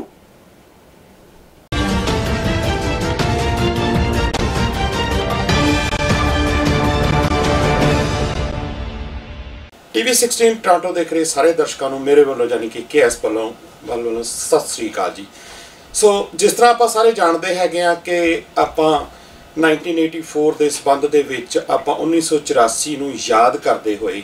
ਆਪਾਂ ਉਹਨਾਂ ਸ਼ਹੀਦਾਂ ਨੂੰ ਯਾਦ ਕਰ ਰਹੇ ਹਾਂ ਜਿਹੜੇ ਸ਼ਹੀਦ ਸਾਡੀ ਕੌਮ ਵਾਸਤੇ ਸਾਡੇ ਧਰਮ ਵਾਸਤੇ ਆਪਣਾ ਆਪਾ ਵਾਰ ਗਏ। ਤੇ ਇੱਕ ਲੜੀ ਆਪਾਂ ਚਲਾਈ ਹੋਈ ਆ ਜਿਸ ਤਰ੍ਹਾਂ ਅਸੀਂ ਉਹਨਾਂ ਨੂੰ ਕੋਸ਼ਿਸ਼ ਕਰ ਰਹੇ ਹਾਂ ਕਿ ਅਸੀਂ ਉਹਨਾਂ ਨੂੰ ਯਾਦ ਕਰਕੇ ਤੇ ਅਗਲੀਆਂ ਪੀੜ੍ਹੀਆਂ ਤੱਕ ਕਿਸੇ ਨਾ ਕਿਸੇ ਤਰ੍ਹਾਂ ਦੇ ਨਾਲ ਸੰਦੇਸ਼ ਜਿਹੜਾ ਹੈ ਉਹ ਪਹੁੰਚਾਇਆ ਜਾਵੇ। ਇਸ ਲੜੀ ਦੌਰਾਨ ਅਸੀਂ ਬਹੁਤ ਸਾਰੀਆਂ ਸ਼ਖਸੀਅਤਾਂ ਨੂੰ ਤੁਹਾਡੇ ਰੂਬਰੂ ਕੀਤਾ। ਉਸੇ ਲੜੀ ਨੂੰ ਅਸੀਂ ਜਾਰੀ ਰੱਖਦੇ ਹੋਏ ਅੱਜ ਸਰਦਾਰ ਪ੍ਰੋਫੈਸਰ ਮਹਿੰਦਰਪਾਲ ਸਿੰਘ ਜੀ ਸ਼੍ਰੋਮਣੀ ਅਕਾਲੀ ਦਲ ਅੰਮ੍ਰਿਤਸਰ ਤੋਂ ਜਿਹੜੇ ਜਨਰਲ ਸੈਕਟਰੀ ਨੇ, ਇੰਟਰਨੈਸ਼ਨਲ ਜਨਰਲ ਸੈਕਟਰੀ ਨੇ, ਅੱਜ ਸਾਡੇ ਨਾਲ ਫੋਨ ਲਾਈਨ ਤੇ ਇੰਡੀਆ ਤੋਂ ਮੌਜੂਦ ਰਹਿਣਗੇ ਤੇ ਅੱਜ ਉਹਨਾਂ ਨਾਲ ਆਪਾਂ ਵਿਸਥਾਰ ਦੇ ਨਾਲ ਗੱਲਾਂ ਬਾਤਾਂ ਜਿਹੜੀਆਂ ਕਰਾਂਗੇ। ਸੋ ਸਰਦਾਰ ਮਹਿੰਦਰਪਾਲ ਸਿੰਘ ਜੀ, ਤੁਹਾਡਾ ਬਹੁਤ ਬਹੁਤ ਸਵਾਗਤ ਹੈ ਜੀ TV16 ਟੋਰਾਂਟੋ ਤੇ। ਵਾਹਿਗੁਰੂ ਜੀ ਕਾ ਖਾਲਸਾ, ਵਾਹਿਗੁਰੂ ਜੀ ਕੀ ਫਤਿਹ ਜੀ। ਵਾਹਿਗੁਰੂ ਖਾਲਸਾ, ਵਾਹਿਗੁਰੂ ਜੀ ਕੀ ਫਤਿਹ ਜੀ। ਜਿੱਦਾਂ ਕਿ ਮੈਂ ਸਟਾਰਟਿੰਗ ਦੇ ਵਿੱਚ ਇੱਕ ਭੂਮਿਕਾ ਜਿਹੜੀ ਆ ਉਹ ਬੰਨੀ ਹੈਗੀ ਆ ਕਿ ਆਪਾਂ 1984 ਨੂੰ ਯਾਦ ਕਰ ਰਹੇ ਹਾਂ। ਆਪਾਂ 36 ਈਅਰ ਦੇ ਵਿੱਚ ਪਹੁੰਚ ਗਏ ਹਾਂ। ਸੋ ਇਸ ਸਾਰੇ ਮਾਹੌਲ ਨੂੰ ਅੱਜ ਤੁਸੀਂ ਕਿਉਂਕਿ ਜਿਸ ਪਾਰਟੀ ਨਾਲ ਤੁਸੀਂ ਸੰਬੰਧ ਰੱਖਦੇ ਹੋ, ਜਿੰਨਾ ਕੁ ਅਸੀਂ ਦੇਖਿਆ ਜਾਂ ਜਿੰਨਾ ਕੁ ਅਸੀਂ ਪਹਿਲਾਂ ਸੁਣਦੇ ਰਹੇ ਹਾਂ ਫਿਰ ਦੇਖਦੇ ਰਹੇ ਹਾਂ, ਬੜਾ ਲੰਬਾ ਸੰਘਰਸ਼ ਜਿਹੜਾ ਹੈ ਤੁਸੀਂ ਲਗਾਤਾਰ ਲੜ ਰਹੇ ਹੋ। ਔਰ ਲੜਦਾ ਉਹੀ ਹੁੰਦਾ ਜਿਹੜਾ ਜਾਗਦਾ, ਕਿਉਂਕਿ ਸੁੱਤਾ ਜਿਹੜਾ ਹੈ ਉਹ ਤਾਂ ਸੁੱਤਾ ਹੀ ਹੈ, ਉਹਦੇ ਤੋਂ ਆਪਾਂ ਕੋਈ ਉਮੀਦ ਨਹੀਂ ਕਰ ਸਕਦੇ ਹੈਗੇ। ਸੋ ਰਸਤਾ ਕੋਈ ਇੰਨਾ ਆਸਾਨ ਨਹੀਂ ਹੁੰਦਾ। ਅਸੀਂ ਹਰ ਪਹਿਲੂ ਨੂੰ ਇਸ ਪ੍ਰੋਗਰਾਮ ਦੇ ਰਾਹੀਂ ਟੱਚ ਕਰਨ ਦੀ ਕੋਸ਼ਿਸ਼ ਕੀਤੀ, ਦਰਸ਼ਕਾਂ ਤੱਕ ਪਹੁੰਚਾਉਣ ਦੀ ਕੋਸ਼ਿਸ਼ ਕੀਤੀ ਕਿ ਕਿਸ ਤਰ੍ਹਾਂ ਦੇ ਨਾਲ ਸਾਰਾ ਕੁਝ ਵਾਪਰਿਆ। ਉਹਨਾਂ ਗੱਲਾਂ ਨੂੰ ਹੀ ਆਪਾਂ ਕੰਟੀਨਿਊ ਕਰਦੇ ਹੈਗੇ ਆ ਕਿ ਠੀਕ ਹੈ ਕਿ ਬਹੁਤ ਸਾਰੀਆਂ ਗੱਲਾਂ ਜਿਹੜੀਆਂ ਨੇ, ਬਹੁਤ ਸਾਰੇ ਪਹਿਲੂ ਅਸੀਂ ਕੋਸ਼ਿਸ਼ ਕਰਦੇ ਹਾਂ ਕਿ ਉਹਨਾਂ ਨੂੰ ਖੰਗਾਲਿਆ ਜਾਵੇ ਤੇ ਇੱਕ ਇੱਕ ਪਹਿਲੂ ਨੂੰ ਅਸੀਂ ਜਿਹੜਾ ਹੈ ਉਹ ਦਰਸ਼ਕਾਂ ਤੱਕ ਪਹੁੰਚਾ ਸਕੀਏ। ਪਰ ਜਦੋਂ ਅਸੀਂ 1984 ਨੂੰ ਯਾਦ ਕਰਦੇ ਹੈਗੇ ਆ ਤੇ ਬਹੁਤ ਸਾਰੇ ਪਹਿਲੂ ਜਿਹੜੇ ਨੇ ਉਹ ਨਜ਼ਰ ਆਉਂਦੇ ਨੇ। ਤੇ ਇੱਕ ਸ਼ਖਸੀਅਤ ਜਿਹੜੇ ਸਾਡੇ 20ਵੀਂ ਸਦੀ ਦੇ ਮਹਾਨ ਸ਼ਹੀਦ ਸੰਤ ਬਾਬਾ ਜਰਨੈਲ ਸਿੰਘ ਜੀ ਨੇ, ਉਹਨਾਂ ਦੀ ਗੱਲ ਕੀਤਿਆਂ ਬਗੈਰ ਸ਼ਾਇਦ 1984 ਜਿਹੜਾ ਉਹ ਕਿਸੇ ਵੀ ਪੱਖ ਤੋਂ ਪੂਰਾ ਨਹੀਂ ਹੋ ਸਕਦਾ ਹੈਗਾ। ਸੋ ਮੈਂ ਇੱਥੋਂ ਹੀ ਆਪਾਂ ਸ਼ੁਰੂਆਤ ਕਰ ਲੈਣੇ ਹੈਗੇ ਆ ਕਿ ਇੱਕ ਬੜੀ ਕੋਸ਼ਿਸ਼ ਕੀਤੀ ਗਈ, ਲੱਖਾਂ ਡਾਲਰ ਦੇਸ਼ ਵਿਦੇਸ਼ ਦੇ ਵਿੱਚ ਖਰਚ ਕਰ ਦਿੱਤੇ ਗਏ ਉਹਨਾਂ ਦੀ ਤਸਵੀਰ ਨੂੰ ਧੁੰਦਲਾ ਕਰਨ ਵਾਸਤੇ। ਸੋ ਮੈਂ ਤੁਹਾਡੇ ਕੋਲੋਂ ਪੁੱਛਣਾ ਚਾਹਾਂਗਾ ਕਿ ਅੱਜ ਜਿਹੜੀ ਕੌਮ ਹੈ ਉਹ ਇੱਕ ਪਾਰਟੀ ਦੇ ਤੌਰ ਦੇ ਉੱਤੇ ਤੁਹਾਨੂੰ ਸੰਘਰਸ਼ ਕਰਦਿਆਂ ਦੇਖ ਰਹੀ ਆ, ਦੂਸਰੀ ਸਾਈਡ ਦੇ ਉੱਤੇ ਉਹਨਾਂ ਦੀ ਸੰਤਾਂ ਦੀ ਜਿਹੜੀ ਵਿਜ਼ਨ ਆ, ਕੀ ਅਸੀਂ ਉਹਨਾਂ ਨੂੰ ਕੁਝ ਅਗਲੀ ਪੀੜ੍ਹੀ ਤੱਕ ਟਰਾਂਸਫਰ ਕਰ ਪਾਏ, ਜਾਂ ਅੱਜ ਅਸੀਂ ਜਿਹੜੀ ਕੌਮ ਜਿਹੜੀ ਹੈਗੀ ਆ ਉਹ ਕਿਸ ਤਰ੍ਹਾਂ ਦੇ ਨਾਲ ਸੰਤਾਂ ਨੂੰ ਜਿਹੜਾ ਉਹ ਦੇਖ ਰਹੀ ਹੈਗੀ ਆ? ਜੀ ਤੁਸੀਂ ਬਹੁਤ ਵਧੀਆ ਤਰੀਕੇ ਨਾਲ ਸਾਰਾ ਕੁਝ ਬਾਲ ਸਾਹਿਬ ਡਿਸਕ੍ਰਾਈਬ ਕਰ ਦਿੱਤਾ ਹੈ ਜੀ। ਮੈਂ ਤਾਂ ਇਹਦੇ ਵਿੱਚ ਇਹੀ ਕੁਝ ਐਡ ਕਰ ਸਕਦਾ ਕਿ ਜਿਹੜਾ 20ਵੀਂ ਸਦੀ ਦਾ ਆਹ ਮੌਜੂਦਾ ਦੌਰ ਹੈ, ਇੱਕ ਸਾਨੂੰ ਕਲੀਅਰ ਕਰ ਲੈਣਾ ਚਾਹੀਦਾ ਹੈ ਇਹਨੀ ਘੱਲੂਘਾਰੇ ਦੀ ਗੱਲ ਕਰਨ ਵਕਤ ਜੀ ਕਿ ਲਗਾਤਾਰ ਜੇ ਅਸੀਂ ਸੋਚੀਏ ਜਾਂ ਡਿਸਕਸ ਕਰੀਏ ਕਿ ਆਹ ਜਿਹੜਾ ਸੰਘਰਸ਼ ਅੱਜ ਵੀ ਚੱਲ ਰਿਹਾ ਹੈ, ਇਹਨੂੰ 1978 ਤੋਂ ਸਿੱਧੇ ਰੂਪ 'ਚ ਗਿਣਿਆ ਜਾਏਗਾ ਜਿਸ ਸੰਘਰਸ਼ ਦੀ ਅਸੀਂ ਤੇ ਤੁਸੀਂ ਡਿਸਕਸ ਕਰ ਰਹੇ ਹਾਂ ਜੀ। 1978 ਇੱਕ ਅਜਿਹਾ ਸਾਲ ਸੀ 47 ਤੋਂ ਬਾਅਦ, 1947 ਤੋਂ ਬਾਅਦ, ਜਦੋਂ ਸਿੱਖਾਂ ਨੂੰ ਇਹ ਅਹਿਸਾਸ ਕਰਾਇਆ ਗਿਆ ਕਿ ਤੁਸੀਂ ਬੇਸ਼ੱਕ ਕੁਰਬਾਨੀ ਵਾਲੀ ਕੌਮ ਹੋ, ਪਰ ਜਿਸ ਹਿੰਦੂ ਤੋਂ ਵੀ ਰਾਜ ਦੇ ਵਿੱਚ ਤੁਸੀਂ ਰਹਿ ਰਹੇ ਹੋ ਉਹਦੇ ਵਿੱਚ ਤੁਹਾਨੂੰ ਕੇਵਲ ਤੇ ਕੇਵਲ ਗੁਲਾਮ ਬਣ ਕੇ ਹੀ ਦੁਨਿਆਵੀ ਸੁੱਖ ਦਿੱਤੇ ਜਾਣਗੇ। ਜੇ ਤੁਸੀਂ ਆਜ਼ਾਦ ਰੂਪ ਵਿੱਚ ਦੁਨਿਆਵੀ ਸੁੱਖਾਂ ਦੀ ਆਸ ਕਰੋ ਤਾਂ ਹਿੰਦੂ ਤੋਂ ਵੀ ਸਰਕਾਰ ਜਿਹੜੀ ਹੈ,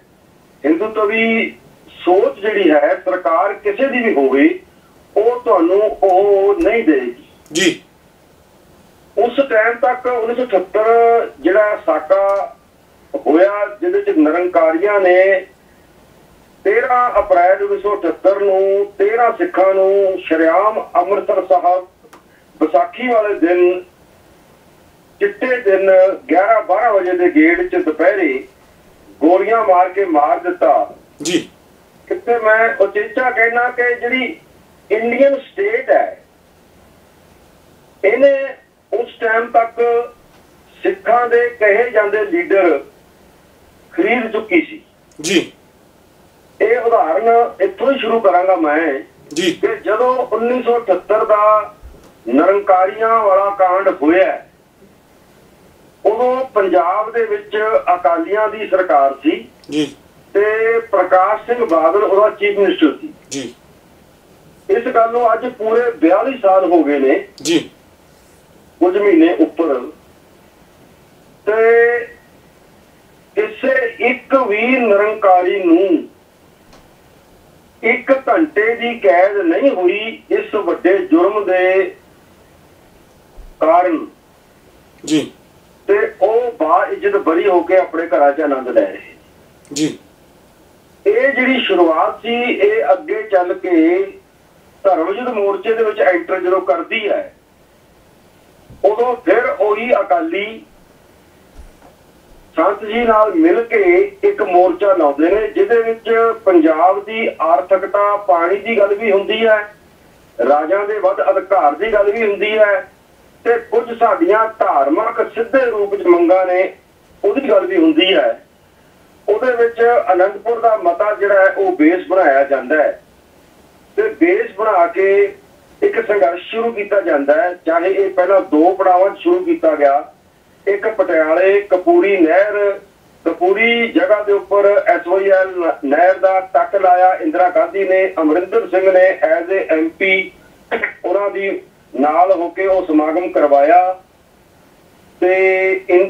ਇੰਦਰਾ ਗਾਂਧੀ ਨੇ SYL ਨਹਿਰ ਸ਼ੁਰੂ ਕਰਨ ਦੀ ਗੱਲ ਕੀਤੀ। ਅਕਾਲੀ ਕਿਉਂਕਿ ਪਾਵਰ ਤੋਂ ਬਾਹਰ ਸੀ, ਉਹਨਾਂ ਨੇ ਉਹ ਮੋਰਚਾ ਲਗਾ ਦਿੱਤਾ 1982 ਦੇ। ਉਧਰ ਸੰਤ ਜਰਨੈਲ ਸਿੰਘ ਕਿਉਂਕਿ ਸਾਡੀ ਉਸ ਵਕਤ ਤੱਕ ਉਹ ਧਾਰਮਿਕ ਸ਼ਖਸੀਅਤ ਦੇ ਰੂਪ ਵਿੱਚ ਦਿਸ ਰਹੇ ਸੀ, ਉਹਨਾਂ ਦੇ ਕੁਝ ਸਿੰਘਾਂ ਨੂੰ ਗ੍ਰਿਫਤਾਰ ਕਰ ਲਿਆ ਗਿਆ ਗੈਰ ਕਾਨੂੰਨੀ ਤਰੀਕੇ ਦੇ ਨਾਲ, ਤੇ ਉਹਨਾਂ ਦੀ ਜ਼ਮਾਨਤ ਕਰਾਉਣ ਜਾਂ ਉਹਨਾਂ ਦੇ ਕੇਸ ਦੇ ਸੰਬੰਧ ਦੇ ਵਿੱਚ ਭਾਈ ਅਮਰੀਕ ਸਿੰਘ ਜੀ ਜਿਹੜੇ ਕਿ ਆਲ ਇੰਡੀਆ ਸਿੱਖ ਸਟੂਡੈਂਟ ਫੈਡਰੇਸ਼ਨ ਦੇ ਪ੍ਰਧਾਨ ਸੀ ਜੀ, ਤੇ ਸੰਤ ਕਰਤਾਰ ਸਿੰਘ ਜੀ ਜਿਹੜੇ ਸੰਤ ਜਰਨੈਲ ਸਿੰਘ ਜੀ ਤੋਂ ਪਹਿਲਾਂ ਟਕਸਾਲ ਦੇ ਮੁਖੀ ਸੀ ਜੀ, ਉਹਨਾਂ ਦੇ ਉਹ ਬੇਟੇ ਸੀ, ਤੇ ਨਾਲ ਬਾਬਾ ਠਾਰਾ ਸਿੰਘ ਜੀ ਜਿਹੜੇ ਕਿ ਟਕਸਾਲ ਦੇ ਉਸ ਵਕਤ ਅੰਦਰੂਨੀ ਮਾਮਲੇ ਦੇਖਣ ਦੇ ਇੰਚਾਰਜ ਸੀ। ਜਦੋਂ ਇਹ ਦੋਨੋਂ ਇੱਕ ਕਾਨੂੰਨੀ ਮਦਦ ਲੈਣ ਵਾਸਤੇ ਵਕੀਲਾਂ ਰਾਹੀਂ ਅਦਾਲਤ ਵਿੱਚ ਗਏ ਆਪਣੇ ਬੰਦਿਆਂ ਦੇ ਸੰਬੰਧ 'ਚ, ਤਾਂ ਪੁਲਿਸ ਨੇ ਉਲਟਾ ਇਹਨਾਂ ਨੂੰ ਹੀ ਉੱਥੇ ਗ੍ਰਿਫਤਾਰ ਕਰਕੇ ਬਿਠਾ ਲਿਆ ਬਿਨਾਂ ਕਿਸੇ ਕਾਰਨ ਦੇ ਜੀ। ਤਾਂ ਸੰਤ ਜੀ ਨੇ ਇਸ ਰੋਸ ਦੇ ਵਿੱਚ ਆਪਣਾ ਮੈਟ ਤੋਂ ਉੱਠ ਕੇ ਦਰਬਾਰ ਸਾਹਿਬ ਆ ਗਏ ਤੇ ਮੋਰਚਾ ਲਾਤਾ ਵੀ ਜਦ ਤੱਕ ਮੇਰੇ ਸਿੰਘ ਜਿਹੜੇ ਬੇਕਸੂਰ ਨੇ ਛੱਡੇ ਨਹੀਂ ਜਾਂਦੇ, ਮੈਂ ਇਹ ਮੋਰਚਾ ਗ੍ਰਿਫਤਾਰੀਆਂ ਜਾਰੀ ਰੱਖਾਂਗਾ ਜੀ। 2 ਮੋਰਚਿਆਂ ਨੂੰ ਵਿਚੋਲੇ ਪੈ ਕੇ ਇੱਕ ਕਰ ਦਿੱਤਾ ਗਿਆ ਤੇ ਧਰਮਯੁੱਧ ਮੋਰਚਾ ਸ਼ੁਰੂ ਹੋ ਗਿਆ। ਧਰਮਯੁੱਧ ਮੋਰਚੇ ਦਾ ਡਿਕਟੇਟਰ ਭਾਵੇਂ ਸੰਤ ਲੌਂਗੋਵਾਲ ਨੂੰ ਥਾਪਿਆ ਗਿਆ, ਪਰ ਸਮੇਂ ਦੇ ਬੀਤਣ ਦੇ ਬਾਅਦ ਲੌਂਗੋਵਾਲ ਤੋਂ ਜ਼ਿਆਦਾ ਜਿਹੜੀ ਦ੍ਰਿੜਤਾ ਤੇ ਲੋਕਾਂ ਦੇ ਵਿੱਚ ਸਤਿਕਾਰ ਤੇ ਲੋਕਾਂ ਦੇ ਵਿੱਚ ਮਾਣ ਤੇ ਲੋਕਾਂ ਦਾ ਸਹਿਯੋਗ ਜਿਹੜਾ ਹੈ ਉਹ ਸੰਤ ਜਰਨੈਲ ਸਿੰਘ ਜੀ ਵਾਲੇ ਸਾਈਡ ਤੇ ਵਧਣ ਲੱਗ ਗਿਆ, ਜਿਹਦਾ ਫਿਰ ਅਕਾਲੀ ਵੀ ਅੰਦਰੋਂ ਗੁੱਸਾ ਕਰਨ ਲੱਗ ਗਏ ਕਿ ਸਾਰਾ ਸਿੱਖ ਜਿਹੜੀ ਕੌਮ ਹੈ ਉਹ ਤਾਂ ਸੰਤ ਜਰਨੈਲ ਸਿੰਘ ਵੱਲ ਜਾ ਰਹੀ ਹੈ ਜੀ। ਉਹ ਤੋਂ ਅਗਰ ਪੜਾਓ ਜਿਹੜਾ ਤੁਸੀਂ ਦੱਸਿਆ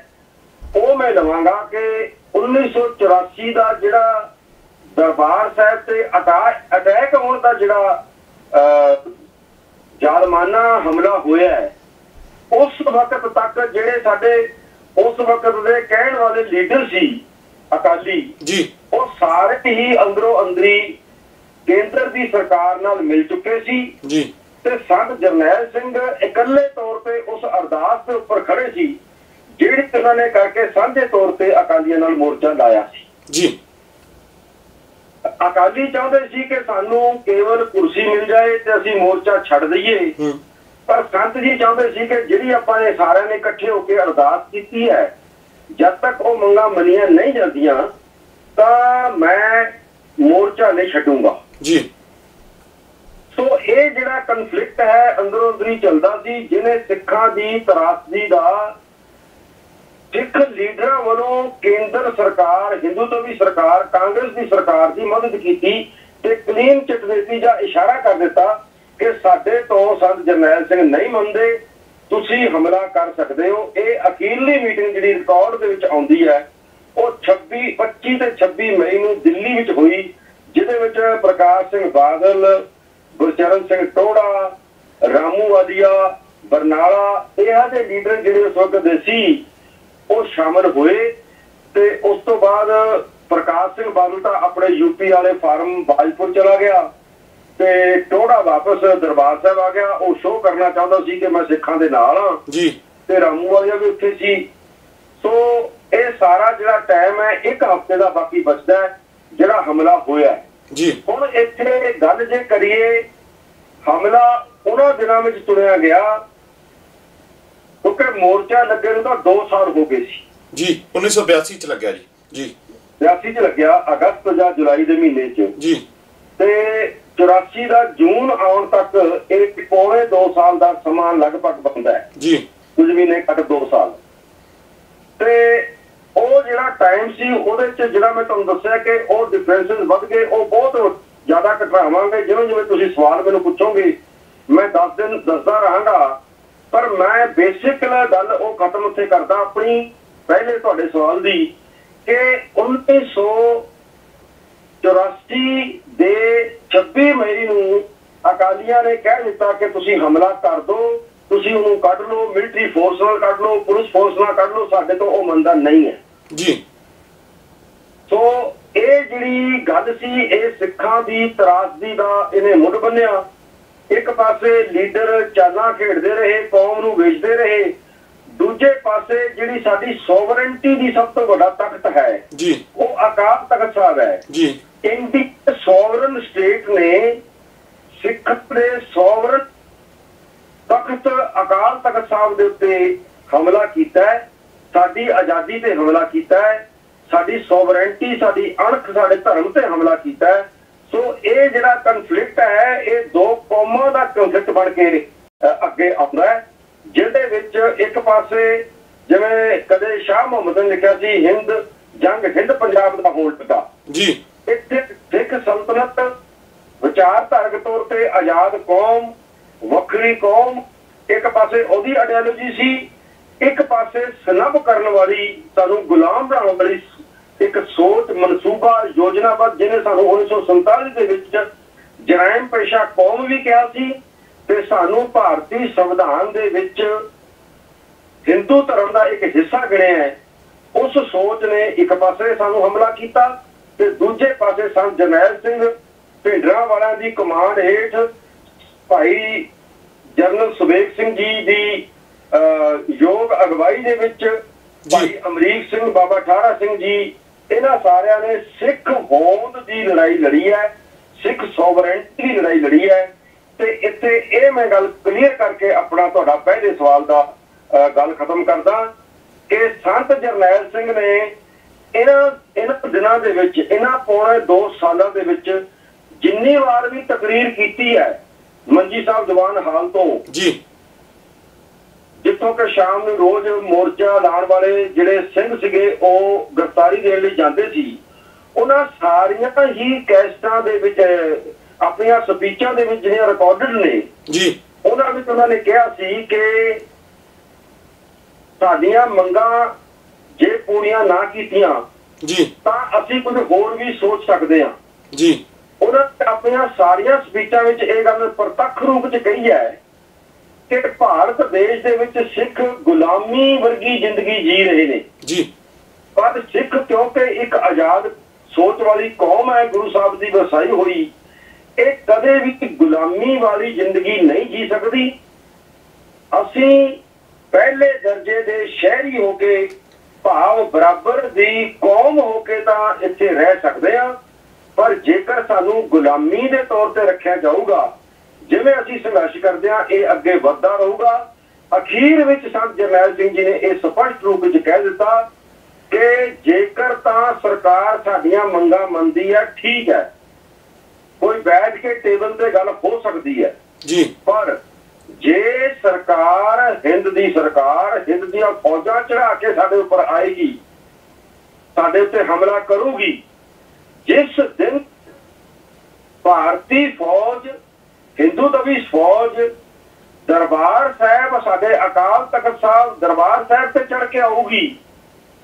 ਉਸ ਦਿਨ ਖਾਲਿਸਤਾਨ ਦੀ ਨੀਂਹ ਰੱਖੀ ਜਾਊਗੀ। ਫਿਰ ਕੋਈ ਟੇਬਲ ਟਾਕ ਨਹੀਂ ਹੋਏਗੀ, ਫਿਰ ਕੋਈ ਹੋਰ ਅਲਟਰਨੇਟ ਨਹੀਂ ਹੋਊਗਾ। ਫਿਰ ਇੱਕੋ ਹੀ ਗੱਲ ਸਪਸ਼ਟ ਰੂਪ ਵਿੱਚ ਪਾਸ ਹੋ ਜੂਗੀ ਤੇ ਹੋ ਗਈ ਜੀ ਕਿ ਉਸ ਦਿਨ ਖਾਲਿਸਤਾਨ ਦੀ ਨੀਂਹ ਰੱਖੀ ਜਾਊਗੀ। ਇਹ ਹੈ ਪਹਿਲਾ ਪੜਾਅ ਜੋ ਆਪ ਜੀ ਨੇ ਪੁੱਛਿਆ। ਅੱਗੇ ਜੋ ਤੁਸੀਂ ਪੁੱਛੋਗੇ 36 ਸਾਲ ਦਾ ਵੇਰਵਾ ਪੁੱਛੋ, ਜੋ ਤੁਸੀਂ ਠੀਕ ਸਮਝੋ ਉਹ ਪੁੱਛੋਗੇ ਤਾਂ ਮੈਂ ਉਸ ਤਰੀਕੇ ਨਾਲ ਆਪ ਜੀ ਨੂੰ ਜਵਾਬ ਦਊਂਗਾ ਜੀ। ਬਲ ਸਾਹਿਬ ਜੀ ਤੁਸੀਂ ਬੜੀ ਵਿਸਤਾਰ ਦੇ ਨਾਲ ਦੱਸਿਆ। ਮੈਨੂੰ ਲੱਗਦਾ ਕਿ ਬਹੁਤ ਵਧੀਆ ਲਫ਼ਜ਼ਾਂ ਦੇ ਵਿੱਚ ਤੁਸੀਂ ਸਾਰੇ ਉਸ ਵਾਕਿਆ ਨੂੰ ਬਿਆਨ ਕਰ ਦਿੱਤਾ। ਪਰ ਦੋ ਸਵਾਲ ਇੱਥੇ ਪੈਦਾ ਹੋ ਜਾਂਦੇ ਨੇ। ਇੱਕ ਤਾਂ ਜਿਹੜੀ ਤੁਸੀਂ ਗੱਲ ਕੀਤੀ ਕਿ ਇਹ ਉੱਥੋਂ ਇੱਕ ਸਵਾਲ ਪੈਦਾ ਹੁੰਦਾ ਕਿ ਇਹ ਲੜਾਈ ਜਿਹੜੀ ਸੀਗੀ, ਜਿਹਨੂੰ ਚਲੋ ਇਹ ਕਹਿ ਲਿਆ ਜਾਵੇ ਕਿ ਹਿੰਦੂ ਸਿੱਖ ਦੀ ਲੜਾਈ ਬਣਾ ਦਿੱਤੀ ਗਈ, ਇਹ ਦੋ ਤਖਤਾਂ ਦੀ ਲੜਾਈ ਆਪਾਂ ਇਹਨੂੰ ਮੰਨ ਸਕਦੇ ਹੈਗੇ ਆ। ਤੇ ਦੂਸਰੀ ਗੱਲ ਤੁਸੀਂ ਜਿਹੜੀ ਅਖੀਰ ਦੇ ਵਿੱਚ ਸੰਤਾਂ ਨੇ ਆਪਣੀ ਰਿਕਾਰਡਡ ਜਿਹੜੀ ਆਪਣੇ ਕੋਲ ਸਟੇਟਮੈਂਟ ਵੀ ਪਈ ਹੋਈ ਆ, ਸਭ ਕੁਝ ਲੋਕੀ ਉਹਨੂੰ ਦੇਖਦੇ ਵੀ ਨੇ, ਸੁਣਦੇ ਵੀ ਨੇ। ਉਹਦੇ ਵਿੱਚ ਉਹਨਾਂ ਨੇ ਕਿਹਾ ਕਿ ਜਦੋਂ ਵੀ, ਜਿਸ ਤਰ੍ਹਾਂ ਕਿ ਤੁਸੀਂ ਵੀ ਇਹ ਗੱਲ ਨੂੰ ਬੜੇ ਅਖੀਰ ਦੇ ਵਿੱਚ ਜਦੋਂ ਤੁਸੀਂ ਮੇਰੇ ਪਹਿਲੇ ਸਵਾਲ ਨੂੰ ਕੰਪਲੀਟ ਕੀਤਾ ਤਾਂ ਉਹਦੇ ਵਿੱਚ ਦੱਸਿਆ ਕਿ ਜਦੋਂ ਹਿੰਦੁਸਤਾਨ ਸਰਕਾਰ ਜਿਹੜੀ ਹੈਗੀ ਆ, ਭਾਰਤੀ ਸਰਕਾਰ ਦੇ ਕਦਮ ਦਰਬਾਰ ਸਾਹਿਬ ਦੇ ਅੰਦਰ ਪੈਣਗੇ, ਫੌਜ ਦੇ ਰੂਪ ਵਿੱਚ ਪੈਣਗੇ, ਉਸ ਦਿਨ ਖਾਲਿਸਤਾਨ ਦੀ ਨੀਂਹ ਰੱਖੀ ਜਾਏਗੀ। ਸੋ ਇਹ ਪਰੰਪਰਾ ਰਹੀ ਹੈ ਕਿ ਸ਼ਹੀਦ ਹਮੇਸ਼ਾ ਇੱਕ ਸਾਨੂੰ ਸੰਵਿਧਾਨ ਦੇ ਤੌਰ ਤੇ ਕੁਛ ਨਾ ਕੁਛ ਦੇ ਕੇ ਜਾਇਆ ਕਰਦੇ ਨੇ। ਸੋ ਮੈਨੂੰ ਇਹ ਲੱਗਦਾ ਕਿ ਸਿੱਖਾਂ ਵਾਸਤੇ ਇੱਕ ਸਭ ਤੋਂ ਵੱਡਾ ਉਸ ਦਿਨ ਇੱਕ ਸੰਵਿਧਾਨ ਹੀ ਇਹ ਸਾਹਮਣੇ ਆ ਗਿਆ ਕਿ ਅੱਜ ਤੋਂ ਬਾਅਦ ਇੱਕ ਵਾਲ, ਇੱਕ ਲਕੀਰ ਖਿੱਚ ਦਿੱਤੀ ਗਈ। ਸੋ ਆਪਾਂ ਉਸੇ ਹੀ ਪ੍ਰੋਫੈਸਰ ਤੁਹਾਡਾ ਦੁਬਾਰਾ ਸਵਾਗਤ ਹੈ ਜੀ ਬ੍ਰੇਕ ਤੋਂ ਬਾਅਦ। ਸੋ ਮੈਂ ਉਸ ਸਵਾਲ, ਸ਼ਾਇਦ ਤੁਸੀਂ ਮੇਰਾ ਸਾਰਾ ਸੁਣ ਲਿਆ ਹੋਏਗਾ, ਮੈਂ ਉਹੀ ਚੀਜ਼ ਨੂੰ ਮੈਂ ਅੱਗੇ ਲੈ ਕੇ ਜਾਵਾਂਗਾ ਕਿ ਇਸ ਨੂੰ ਸਿੱਖ ਇੱਕ ਸੰਵਿਧਾਨ ਦੇ ਤੌਰ ਤੇ ਮੰਨ ਲੈਣ ਜਾਂ ਇੱਕ ਉਸ ਖਿੱਚੀ ਹੋਈ ਲਕੀਰ ਕਿ ਐਂਡ ਜਦੋਂ ਆਪਾਂ ਇੱਕ ਨਾਰਮਲ ਇਨਸਾਨ ਵੀ ਇਹ ਕੋਈ ਗੱਲ ਕਰਦਾ ਹੈਗਾ ਕਿ ਜੇਕਰ ਇਹ ਮੇਰਾ ਹੱਦ ਬੰਨਾ, ਜੇ ਇਸ ਹੱਦ ਤੋਂ ਕੋਈ ਉਸ ਚੀਜ਼ ਨੂੰ ਕ੍ਰਾਸ ਕਰ ਜਾਂਦਾ ਤੇ ਫਿਰ ਮੇਰਾ ਕੋਈ ਸਮਝੌਤਾ ਨਹੀਂ। ਸੋ ਸਿੱਖ ਕੌਮ ਨੂੰ ਇਹ ਚੀਜ਼ ਜਿਹੜੀ ਹੈ ਉੱਥੋਂ ਹੀ ਸਮਝ ਲੈਣੀ ਚਾਹੀਦੀ, ਸੰਵਿਧਾਨ ਦੇ ਤੌਰ ਦੇ ਉੱਤੇ ਇਸ ਚੀਜ਼ ਨੂੰ ਲੈ ਲੈਣਾ ਚਾਹੀਦਾ। ਜੀ ਕੀ ਕਹਿਣਾ ਚਾਹੋਗੇ ਇਸ ਦੇ ਬਾਰੇ ਤੁਸੀਂ? ਜੀ ਪਹਿਲੀ ਗੱਲ ਤਾਂ ਬਲ ਸਾਹਿਬ ਜਿਹੜਾ ਤੁਸੀਂ ਕਿਹਾ ਸੀ, ਮੈਂ ਉਹ ਗੱਲ ਦਾ ਜਵਾਬ ਜ਼ਰੂਰ ਦੇਣਾ ਚਾਹਾਂਗਾ ਜੀ ਕਿ ਇਹ ਕਦੇ ਵੀ ਹਿੰਦੂ ਸਿੱਖ ਦੀ ਲੜਾਈ ਨਹੀਂ ਸੀ ਜੀ। ਇਹ ਇਸ ਤਰ੍ਹਾਂ ਦੇ ਸਵਾਲ ਖੜੇ ਕਰਨੇ ਅਸਲ 'ਚ ਉਹਨਾਂ ਰਾਜਸੀ ਲੋਕਾਂ ਨੂੰ ਬਹੁਤ ਸੂਟ ਬੈਠਦੇ ਨੇ ਜਿਹੜੇ ਕਿਸੇ ਯੁੱਧ ਦੇ ਵਿੱਚ ਮਨਸੂਬਾ ਕੋਈ ਹੋਰ ਰੱਖਦੇ ਨੇ, ਪਰ ਦੂਜੀ ਧਿਰ ਨੂੰ ਬਦਨਾਮ ਕਰਨ ਵਾਸਤੇ ਇਹ ਜਿਹੀਆਂ ਅਫਵਾਹਾਂ ਉਠਾਉਂਦੀਆਂ ਨੇ। ਜ਼ਰੂਰ ਹੈ ਕਿ ਇੰਡੀਅਨ ਏਜੰਸੀਜ਼ ਨੇ ਇਹ ਜਿਹੀਆਂ ਅਫਵਾਹਾਂ ਉਠਾਈਆਂ ਨੇ। ਈਵਨ ਮੈਂ ਇੱਥੋਂ ਤੱਕ ਕਹਿ ਦਾਂਗਾ ਕਿ ਬਾਅਦ ਵਿੱਚ ਇੰਡੀਅਨ ਏਜੰਸੀਜ਼ ਨੇ ਆਪ ਹਿੰਦੂ ਭਰਾ ਸਾਡੇ ਬੱਸਾਂ ਤੋਂ ਕੱਢ ਕੇ ਮਾਰੇ ਤੇ ਇਹ ਕਹਿ ਦਿੱਤਾ ਕਿ ਇਹ ਖਾੜਕੂਆਂ ਨੇ ਮਾਰੇ ਜੀ। ਸੋ ਉਹ ਇੱਕ ਮਨਸੂਬੇ ਤੇ ਯੋਜਨਾ ਦੇ ਤਹਿਤ ਇਹ ਗੱਲਾਂ ਸੁਣਾਈਆਂ ਗਈਆਂ ਨੇ। ਪਰ ਮੈਂ ਬਿਲਕੁਲ ਸਪਸ਼ਟ ਆ, ਤੁਹਾਨੂੰ ਮੈਂ ਇੱਕ ਬੇਨਤੀ ਕਰਕੇ ਦੱਸਣਾ ਚਾਹੁੰਦਾ ਜੀ, ਕਿਉਂਕਿ ਮੈਂ ਉਹਨਾਂ ਸਮਿਆਂ ਦੇ ਵਿੱਚ ਸੰਤਾਂ ਨੂੰ ਅਕਸਰ ਮਿਲਣ ਜਾਂਦਾ ਰਿਹਾ ਇੱਕ ਯੂਨੀਵਰਸਿਟੀ ਦੇ ਵਿੱਚ ਸਟੂਡੈਂਟ ਹੋਣ ਦੇ ਨਾਤੇ ਜੀ, ਤੇ ਆਲ ਇੰਡੀਆ ਸਿੱਖ ਸਟੂਡੈਂਟ ਫੈਡਰੇਸ਼ਨ ਦਾ ਯੂਨੀਵਰਸਿਟੀ ਦਾ ਪੰਜਾਬੀ ਯੂਨੀਵਰਸਿਟੀ ਪਟਿਆਲਾ ਦਾ ਪ੍ਰਧਾਨ ਹੋਣ ਦੇ ਨਾਤੇ ਜੀ ਮੈਂ ਉੱਥੇ ਅਕਸਰ ਜਾਂਦਾ ਰਿਹਾ। ਮੈਂ ਕਦੇ ਵੀ ਸੰਤ ਜੀ ਦੀ ਸਪੀਚ ਦੇ ਵਿੱਚ ਕਿਸੇ ਹਿੰਦੂ ਦੇ ਬਾਰੇ ਗਲਤ ਗੱਲ ਜਾਂ ਈਰਖਾ ਭਰੀ ਗੱਲ ਕਦੇ ਨਹੀਂ ਸੁਣੀ ਜੀ। ਦੂਸਰੀ ਗੱਲ ਤੁਸੀਂ ਮੈਨੂੰ ਪੁੱਛਿਆ ਕਿ ਇਹ ਸੰਵਿਧਾਨ ਮੰਨ ਲਿਆ ਜਾਵੇ, ਮੈਂ ਇੱਥੇ ਇਸ ਤਰ੍ਹਾਂ ਸਪਸ਼ਟ ਕਰਨਾ ਚਾਹੁੰਦਾ ਜੀ ਕਿ ਜਿਹੜਾ ਧਰਮ ਯੁੱਧ ਮੋਰਚਾ ਚੱਲ ਰਿਹਾ ਸੀ ਇਹ ਸਿੱਖ ਸਿਧਾਂਤਕ ਵਿਰਾਸਤ ਜੀ ਜਦੋਂ ਜਹਿਦ ਸੀ ਜੀ। ਇਸ ਜਦੋਂ ਜਹਿਦ ਨੇ ਕੋਈ ਫੈਸਲਾ ਕਰਨਾ ਜੀ, ਪਹਿਲਾਂ ਤਾਂ ਇੱਕ ਲੋਕਤੰਤਰੀ ਤਰੀਕੇ ਦੇ ਨਾਲ ਇੱਕ ਗੱਲ ਲੰਬੇ ਸਮੇਂ ਤੱਕ ਚੱਲੀ, ਪੌਣੇ 2 ਸਾਲ ਸਾਰੀ ਕੌਮ ਨੇ ਗ੍ਰਿਫਤਾਰੀਆਂ ਦਿੱਤੀਆਂ। ਇਹ ਇੱਕ ਡੈਮੋਕ੍ਰੈਟਿਕ ਵੇ ਹੈ ਆਪਣੀ ਗੱਲ ਨੂੰ ਮਨਾਉਣ ਦਾ, ਜੀ ਦੱਸਣਾ ਕਿ ਕੌਮ ਕੀ ਚਾਹੁੰਦੀ ਹੈ, ਇੱਥੋਂ ਦੇ ਵਸਨੀਕ ਕੀ ਚਾਹੁੰਦੇ ਨੇ। ਜੇ ਸਰਕਾਰਾਂ ਜਿਵੇਂ ਕਿ ਸੰਤ ਅਕਸਰ ਇਹ ਗੱਲ ਬੋਲਦੇ ਹੁੰਦੇ ਸੀ, ਜਦੋਂ ਦਲੀਲ, ਅਪੀਲ ਤੇ ਵਕੀਲ ਜੀ ਫਿੱਟ ਹੋ ਜਾਣ ਤਾਂ ਫਿਰ ਤੁਸੀਂ ਸੋਚਣਾ ਪਏਗਾ ਕਿ ਤੁਹਾਡੀ ਵਿਰਾਸਤ ਤੁਹਾਨੂੰ ਕੀ ਕਹਿੰਦੀ ਹੈ। ਜੀ ਸਾਡੀ ਵਿਰਾਸਤ ਨੇ ਫਿਰ ਉਸ ਵਕਤ ਸਿੱਖ ਚੇਤਨਤਾ ਦੇ ਵਿੱਚੋਂ ਜੋ ਫੈਸਲਾ ਕੀਤਾ, ਉਹ ਸੰਤ ਜਰਨੈਲ ਸਿੰਘ ਨੇ ਇੱਕ ਆਦੇਸ਼ ਦੇ ਤੌਰ ਤੇ ਇੱਕ ਤਖਤ ਤੋਂ ਜਾਰੀ ਹੋਏ ਹੁਕਮ ਵਾਂਗ ਸਾਨੂੰ ਸਪਸ਼ਟ ਕਰ ਦਿੱਤਾ ਕੌਮੀ ਤੌਰ ਤੇ ਸਾਰਿਆਂ ਨੂੰ ਕਿ ਹੁਣ ਜੇਕਰ ਇੱਥੇ ਅਕਾਲ ਤਖਤ ਸਾਹਿਬ ਤੇ ਦਰਬਾਰ ਸਾਹਿਬ ਕੰਪਲੈਕਸ ਦੇ ਵਿੱਚ ਫੌਜ ਆ ਗਈ ਤਾਂ ਫਿਰ ਤੁਸੀਂ ਕਿਸੇ ਗੱਲ ਦੀ ਹੋਰ ਵਿਆਖਿਆ ਨਾ ਸੁਣਿਓ ਕਰਿਓ। ਹੁਣ ਤਾਂ ਤੁਹਾਡੇ ਕੋਲ ਅਖੀਰਲਾ ਰਾਹ ਫਿਰ ਆਪਣਾ ਅਡਰਾ ਦੇਸ਼ ਖਾਲਿਸਤਾਨ ਬਣਾਉਣਾ ਹੀ ਹੋਏਗਾ। ਉਸ ਦਿਨ ਤੋਂ ਲੈ ਕਰਕੇ ਸ਼੍ਰੋਮਣੀ ਅਕਾਲੀ ਦਲ ਅੰਮ੍ਰਿਤਸਰ, ਜਿਹਦਾ ਮੈਂ ਜਨਰਲ ਸਕੱਤਰ ਦੇ ਤੌਰ ਤੇ ਵਰਕ ਕਰਦਾ, ਉਹ ਜਿਹੜੀ ਪਾਰਟੀ ਹੈ ਇਹਦਾ ਜਨਮ ਹੀ 1984 ਦੇ ਇਸ ਘੱਲੂਘਾਰੇ ਚੋਂ ਹੋਇਆ ਜੀ। ਸੋ ਉਹ ਅੱਜ ਤੱਕ ਗੁਰੂ ਗ੍ਰੰਥ ਸਾਹਿਬ ਜੀ ਦੀ ਕਿਰਪਾ ਸਦਕਾ ਉਸ ਗੱਲ ਦੇ ਉੱਤੇ ਪਹਿਰਾ ਦੇ ਕੇ ਚਲਦੀ ਆ ਰਹੀ ਹੈ ਤੇ ਜਿੰਨੀਆਂ ਕੁ ਮੁਸ਼ਕਲਾਂ ਸਰਕਾਰ ਖੜੀਆਂ ਕਰਦੀ ਹੁੰਦੀ ਹੈ ਉਹ ਸਾਰੀਆਂ ਮੁਸ਼ਕਲਾਂ ਸਾਡੇ ਲੀਡਰਸ, ਸਾਡੇ ਵਰਕਰਸ ਦੀ ਜ਼ਿੰਦਗੀ ਦਾ ਹਿੱਸਾ ਬਣ ਚੁੱਕੀਆਂ ਨੇ 36 ਸਾਲ ਦੇ ਵਿੱਚ ਜੀ। ਪਰ ਅਸੀਂ ਕਦੇ ਵੀ ਇਸ ਗੱਲ ਦੇ ਨਾਲ ਕੰਪਰੋਮਾਈਜ਼ ਨਹੀਂ ਕੀਤਾ ਕਿ ਜੋ ਸੰਤ ਜਰਨੈਲ ਸਿੰਘ ਜੀ ਕਹਿ ਗਏ ਸੀ ਉਹਨਾਂ ਨੂੰ ਕਿਸੇ ਸੌਦੇਬਾਜ਼ੀ ਦੇ ਵਿੱਚ ਅਸੀਂ ਵੇਚ ਕੇ ਦੁਨਿਆਵੀ ਕੁਰਸੀਆਂ ਲੈ ਲਈਏ, ਕੋਈ ਚੀਫ ਮਿਨਿਸਟਰ ਬਣ ਜਾਈਏ, MP ਬਣ ਜਾਈਏ, ਤੇ ਅਸੀਂ ਉਸ ਗੱਲ ਦੀ ਗੱਲ ਨਾ ਕਰੀਏ ਕਿ ਸੰਤ ਜਰਨੈਲ ਸਿੰਘ ਜੋ ਕਹਿ ਗਏ ਸੀ ਵੀ ਖਾਲਿਸਤਾਨ ਦੀ ਹੁਣ ਤੁਸੀਂ ਸੰਘਰਸ਼ ਕਰਨਾ ਹੈ। ਅਸੀਂ ਆਪਣਾ ਇੱਕ ਏਮ ਸਮਝ ਕੇ ਖਾਲਿਸਤਾਨ ਦੇ ਲਈ ਲੋਕਤੰਤਰੀ ਤਰੀਕੇ ਦੇ ਨਾਲ ਤੇ ਸ਼ਾਂਤੀਪੂਰਨ ਪਰ ਪੂਰਨ ਦ੍ਰਿੜਤਾ ਦੇ ਨਾਲ ਆਪਣਾ ਸੰਘਰਸ਼ ਲੜਦੇ ਆ ਰਹੇ ਹਾਂ। ਇੱਥੇ ਮੈਨੂੰ ਇਹ ਦੱਸ ਕੇ ਬਹੁਤ ਖੁਸ਼ੀ ਹੋ ਰਹੀ ਹੈ ਕਿ ਅੱਜ 36ਵਾਂ ਸਾਲ ਜਦੋਂ ਇਹ ਆਇਆ ਪਿਛਲੇ ਹਫ਼ਤੇ, ਤਾਂ ਉਸ ਦਿਨ ਜਿਹੜੇ ਬਾਦਲ ਸਿਸਟਮ ਨੇ SGPC ਰਾਹੀਂ ਅਕਾਲ ਤਖਤ ਸਾਹਿਬ ਦੇ ਜਥੇਦਾਰ ਸਾਹਿਬ ਬਣਾਏ ਹੋਏ ਨੇ ਜੀ, ਗਿਆਨੀ ਹਰਪ੍ਰੀਤ ਸਿੰਘ ਜੀ, ਜਿਹੜੇ ਕਿ ਬਹੁਤ ਸਤਿਕਾਰਤ ਸ਼ਖਸੀਅਤ ਨੇ ਸਾਡੇ ਲਈ ਵੀ ਜੀ। ਭਾਵੇਂ ਅਸੀਂ ਉਹਨਾਂ ਨੂੰ ਤਖਤ ਦਾ ਜਥੇਦਾਰ ਨਹੀਂ ਮੰਨਦੇ, ਪਰ ਸਾਰੀ ਦੁਨੀਆ ਤੇ ਜਾਣਦੀ ਹੈ ਕਿ ਜਿਹੜਾ ਅੱਜ ਅਕਾਲ ਤਖਤ ਸਾਹਿਬ ਜੀ ਦਾ ਪ੍ਰਬੰਧ ਹੈ ਜੀ, ਬਿਲਡਿੰਗ ਦਾ ਪ੍ਰਬੰਧ ਹੈ, ਉੱਥੋਂ ਦੇ ਵਿਧਾਨ ਜਿਹੜਾ ਲਿਖਤ ਪੜ੍ਹਤ ਦਾ ਪ੍ਰਬੰਧ ਹੈ, ਉਹ ਗਿਆਨੀ ਹਰਪ੍ਰੀਤ ਸਿੰਘ ਜੀ ਦੇ ਹੱਥੀ ਹੈ ਜੀ। ਸੋ ਉਹਨਾਂ ਨੇ ਸਿੱਧੇ ਰੂਪ ਚ ਕਹਿ ਦਿੱਤਾ ਕਿ ਖਾਲਿਸਤਾਨ ਬਿਲਕੁਲ ਸਿੱਖਾਂ ਨੂੰ ਚਾਹੀਦਾ ਹੈ ਤੇ ਦੁਨੀਆ ਭਰ ਦਾ ਕੋਈ ਵੀ ਸਿੱਖ ਜਿਹੜਾ ਹੈ ਉਹ ਖਾਲਿਸਤਾਨ ਤੋਂ ਬਿਨਾਂ ਹੋਰ ਕੁਝ ਨਹੀਂ ਚਾਹੁੰਦਾ। ਉਹਦੀ ਪਹਿਲੀ ਖਾਹਿਸ਼ ਖਾਲਿਸਤਾਨ ਹੈ ਜੀ। ਸੋ ਮੈਂ ਇਹ ਗੱਲ ਤਾਂ ਕਹਿ ਰਿਹਾ ਕਿ ਸਾਰੀ ਦੁਨੀਆ ਇੱਕ ਪਾਸੇ ਆਪ ਜੀ ਦੇ ਮੀਡੀਆ ਵੀ ਤੇ ਹੋਰ ਲੋਕ ਵੀ ਬੇਸ਼ੱਕ ਸਾਨੂੰ ਨਫ਼ਰਤ ਕਰਦੇ ਪਏ ਨੇ, ਕਈ ਸਿੱਖ ਵੀ ਕਰਦੇ ਨੇ ਤੇ ਕਰਦੇ ਵੀ ਹੈਗੇ ਨੇ ਕਿ ਤੁਸੀਂ ਖਾਲਿਸਤਾਨ ਦੀ ਗੱਲ ਕਿਉਂ ਕਰਦੇ ਹੋ, ਪਰ ਅੱਜ ਇਹ ਗੱਲ ਸਪਸ਼ਟ ਹੋਈ ਹੈ ਕਿ ਜਿਹੜੀ ਲੜਾਈ ਸਾਡੀ ਪਾਰਟੀ ਨੇ 36 ਸਾਲ ਲੜੀ ਹੈ ਤੇ ਲੜ ਰਹੇ ਹਾਂ, ਉਹਦੇ ਤੇ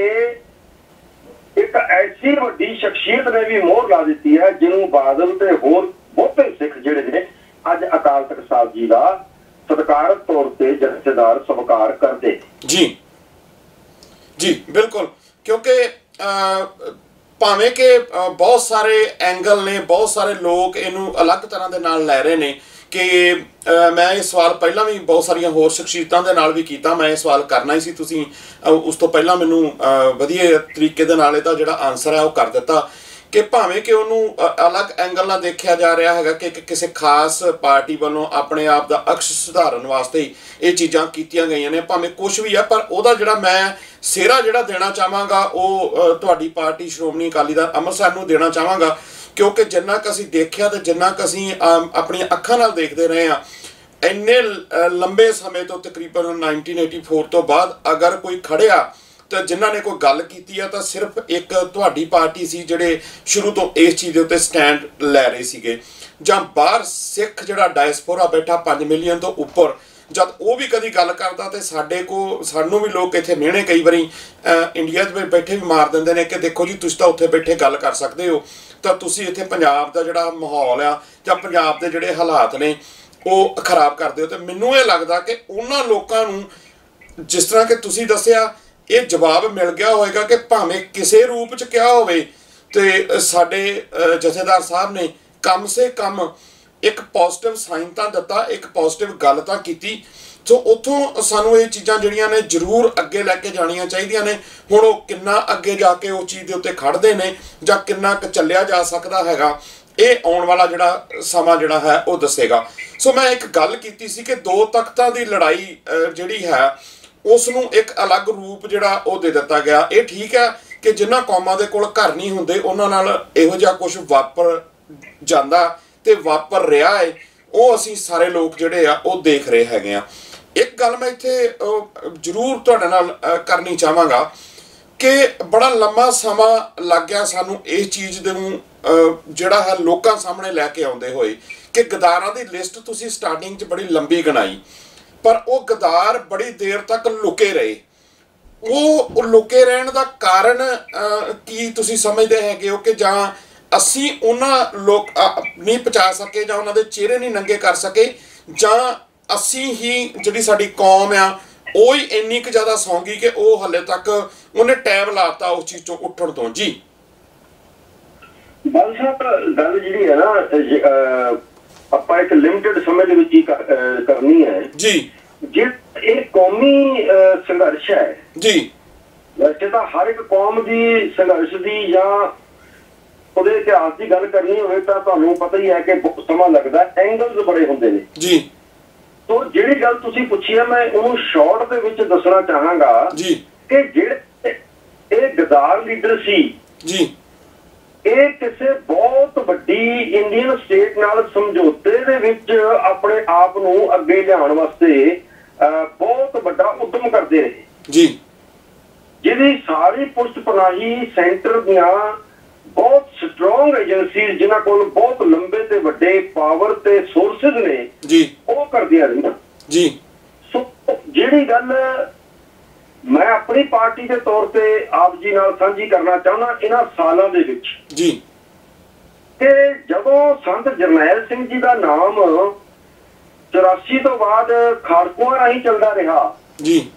ਤੇ ਸਰਕਾਰ ਦੀ ਇਹ ਕੋਸ਼ਿਸ਼ ਰਹੀ, ਸਾਡੇ ਲੀਡਰ ਉਹਦੇ ਨਾਲ ਵਾਬਸਤਾ ਰਹੇ, ਉਹਦੇ ਨਾਲ ਸਹਿਯੋਗ ਕਰਦੇ ਰਹੇ, ਸੋਚ ਦੇ ਨਾਲ ਕਿ ਕਿਸੇ ਨਾ ਕਿਸੇ ਤਰੀਕੇ ਸੰਤ ਜਰਨੈਲ ਸਿੰਘ ਜੀ ਦਾ ਨਾਮ ਮਿਟ ਜਾਵੇ ਜੀ। ਤੇ ਜਿਵੇਂ ਅੰਗਰੇਜ਼ ਕਹਿੰਦੇ ਨੇ ਆਊਟ ਆਫ ਸਾਈਟ ਤੇ ਆਊਟ ਆਫ ਮਾਈਂਡ, ਜੀ ਸਾਡੀਆਂ ਅੱਖਾਂ ਤੋਂ ਉਹਨੇ ਕਰਨਾ ਚਾਹੁੰਦੀ ਸੀ ਸਰਕਾਰ, ਤੇ ਜਿਹਦੇ ਵਿੱਚ ਸਾਡੇ ਲੀਡਰ ਸਿੱਧੇ ਰੂਪ ਦੇ ਵਿੱਚ ਸ਼ਾਮਲ ਸੀ ਸਰਕਾਰ ਦੀਆਂ ਮਨਸੂਬਿਆਂ ਦੇ ਨਾਲ। ਜੀ, ਉੱਥੇ ਸਾਡੀ ਪਾਰਟੀ ਨੇ ਬਹੁਤ ਵੱਡੇ ਸਟੈਂਡ ਲਏ ਨੇ ਜੀ। ਕਿਉਂਕਿ ਅੱਜ ਵੀ ਜੇ ਦੇਖੋ ਪ੍ਰਕਾਸ਼ ਸਿੰਘ ਬਾਦਲ ਦੀ ਪਾਰਟੀ ਜਾਂ ਹੋਰ ਪੰਥਕ ਪਾਰਟੀਆਂ ਸ਼੍ਰੋਮਣੀ ਅਕਾਲੀ ਦਲ ਅੰਮ੍ਰਿਤਸਰ ਤੇ ਦਲ ਖਾਲਸਾ ਨੂੰ ਛੱਡ ਕੇ ਜੀ ਜਦੋਂ ਵੀ ਆਪਣੇ ਸਮਾਗਮ ਕਰਦੀਆਂ ਨੇ, ਕੋਈ ਵੀ ਸਮਾਗਮ ਹੋਣ,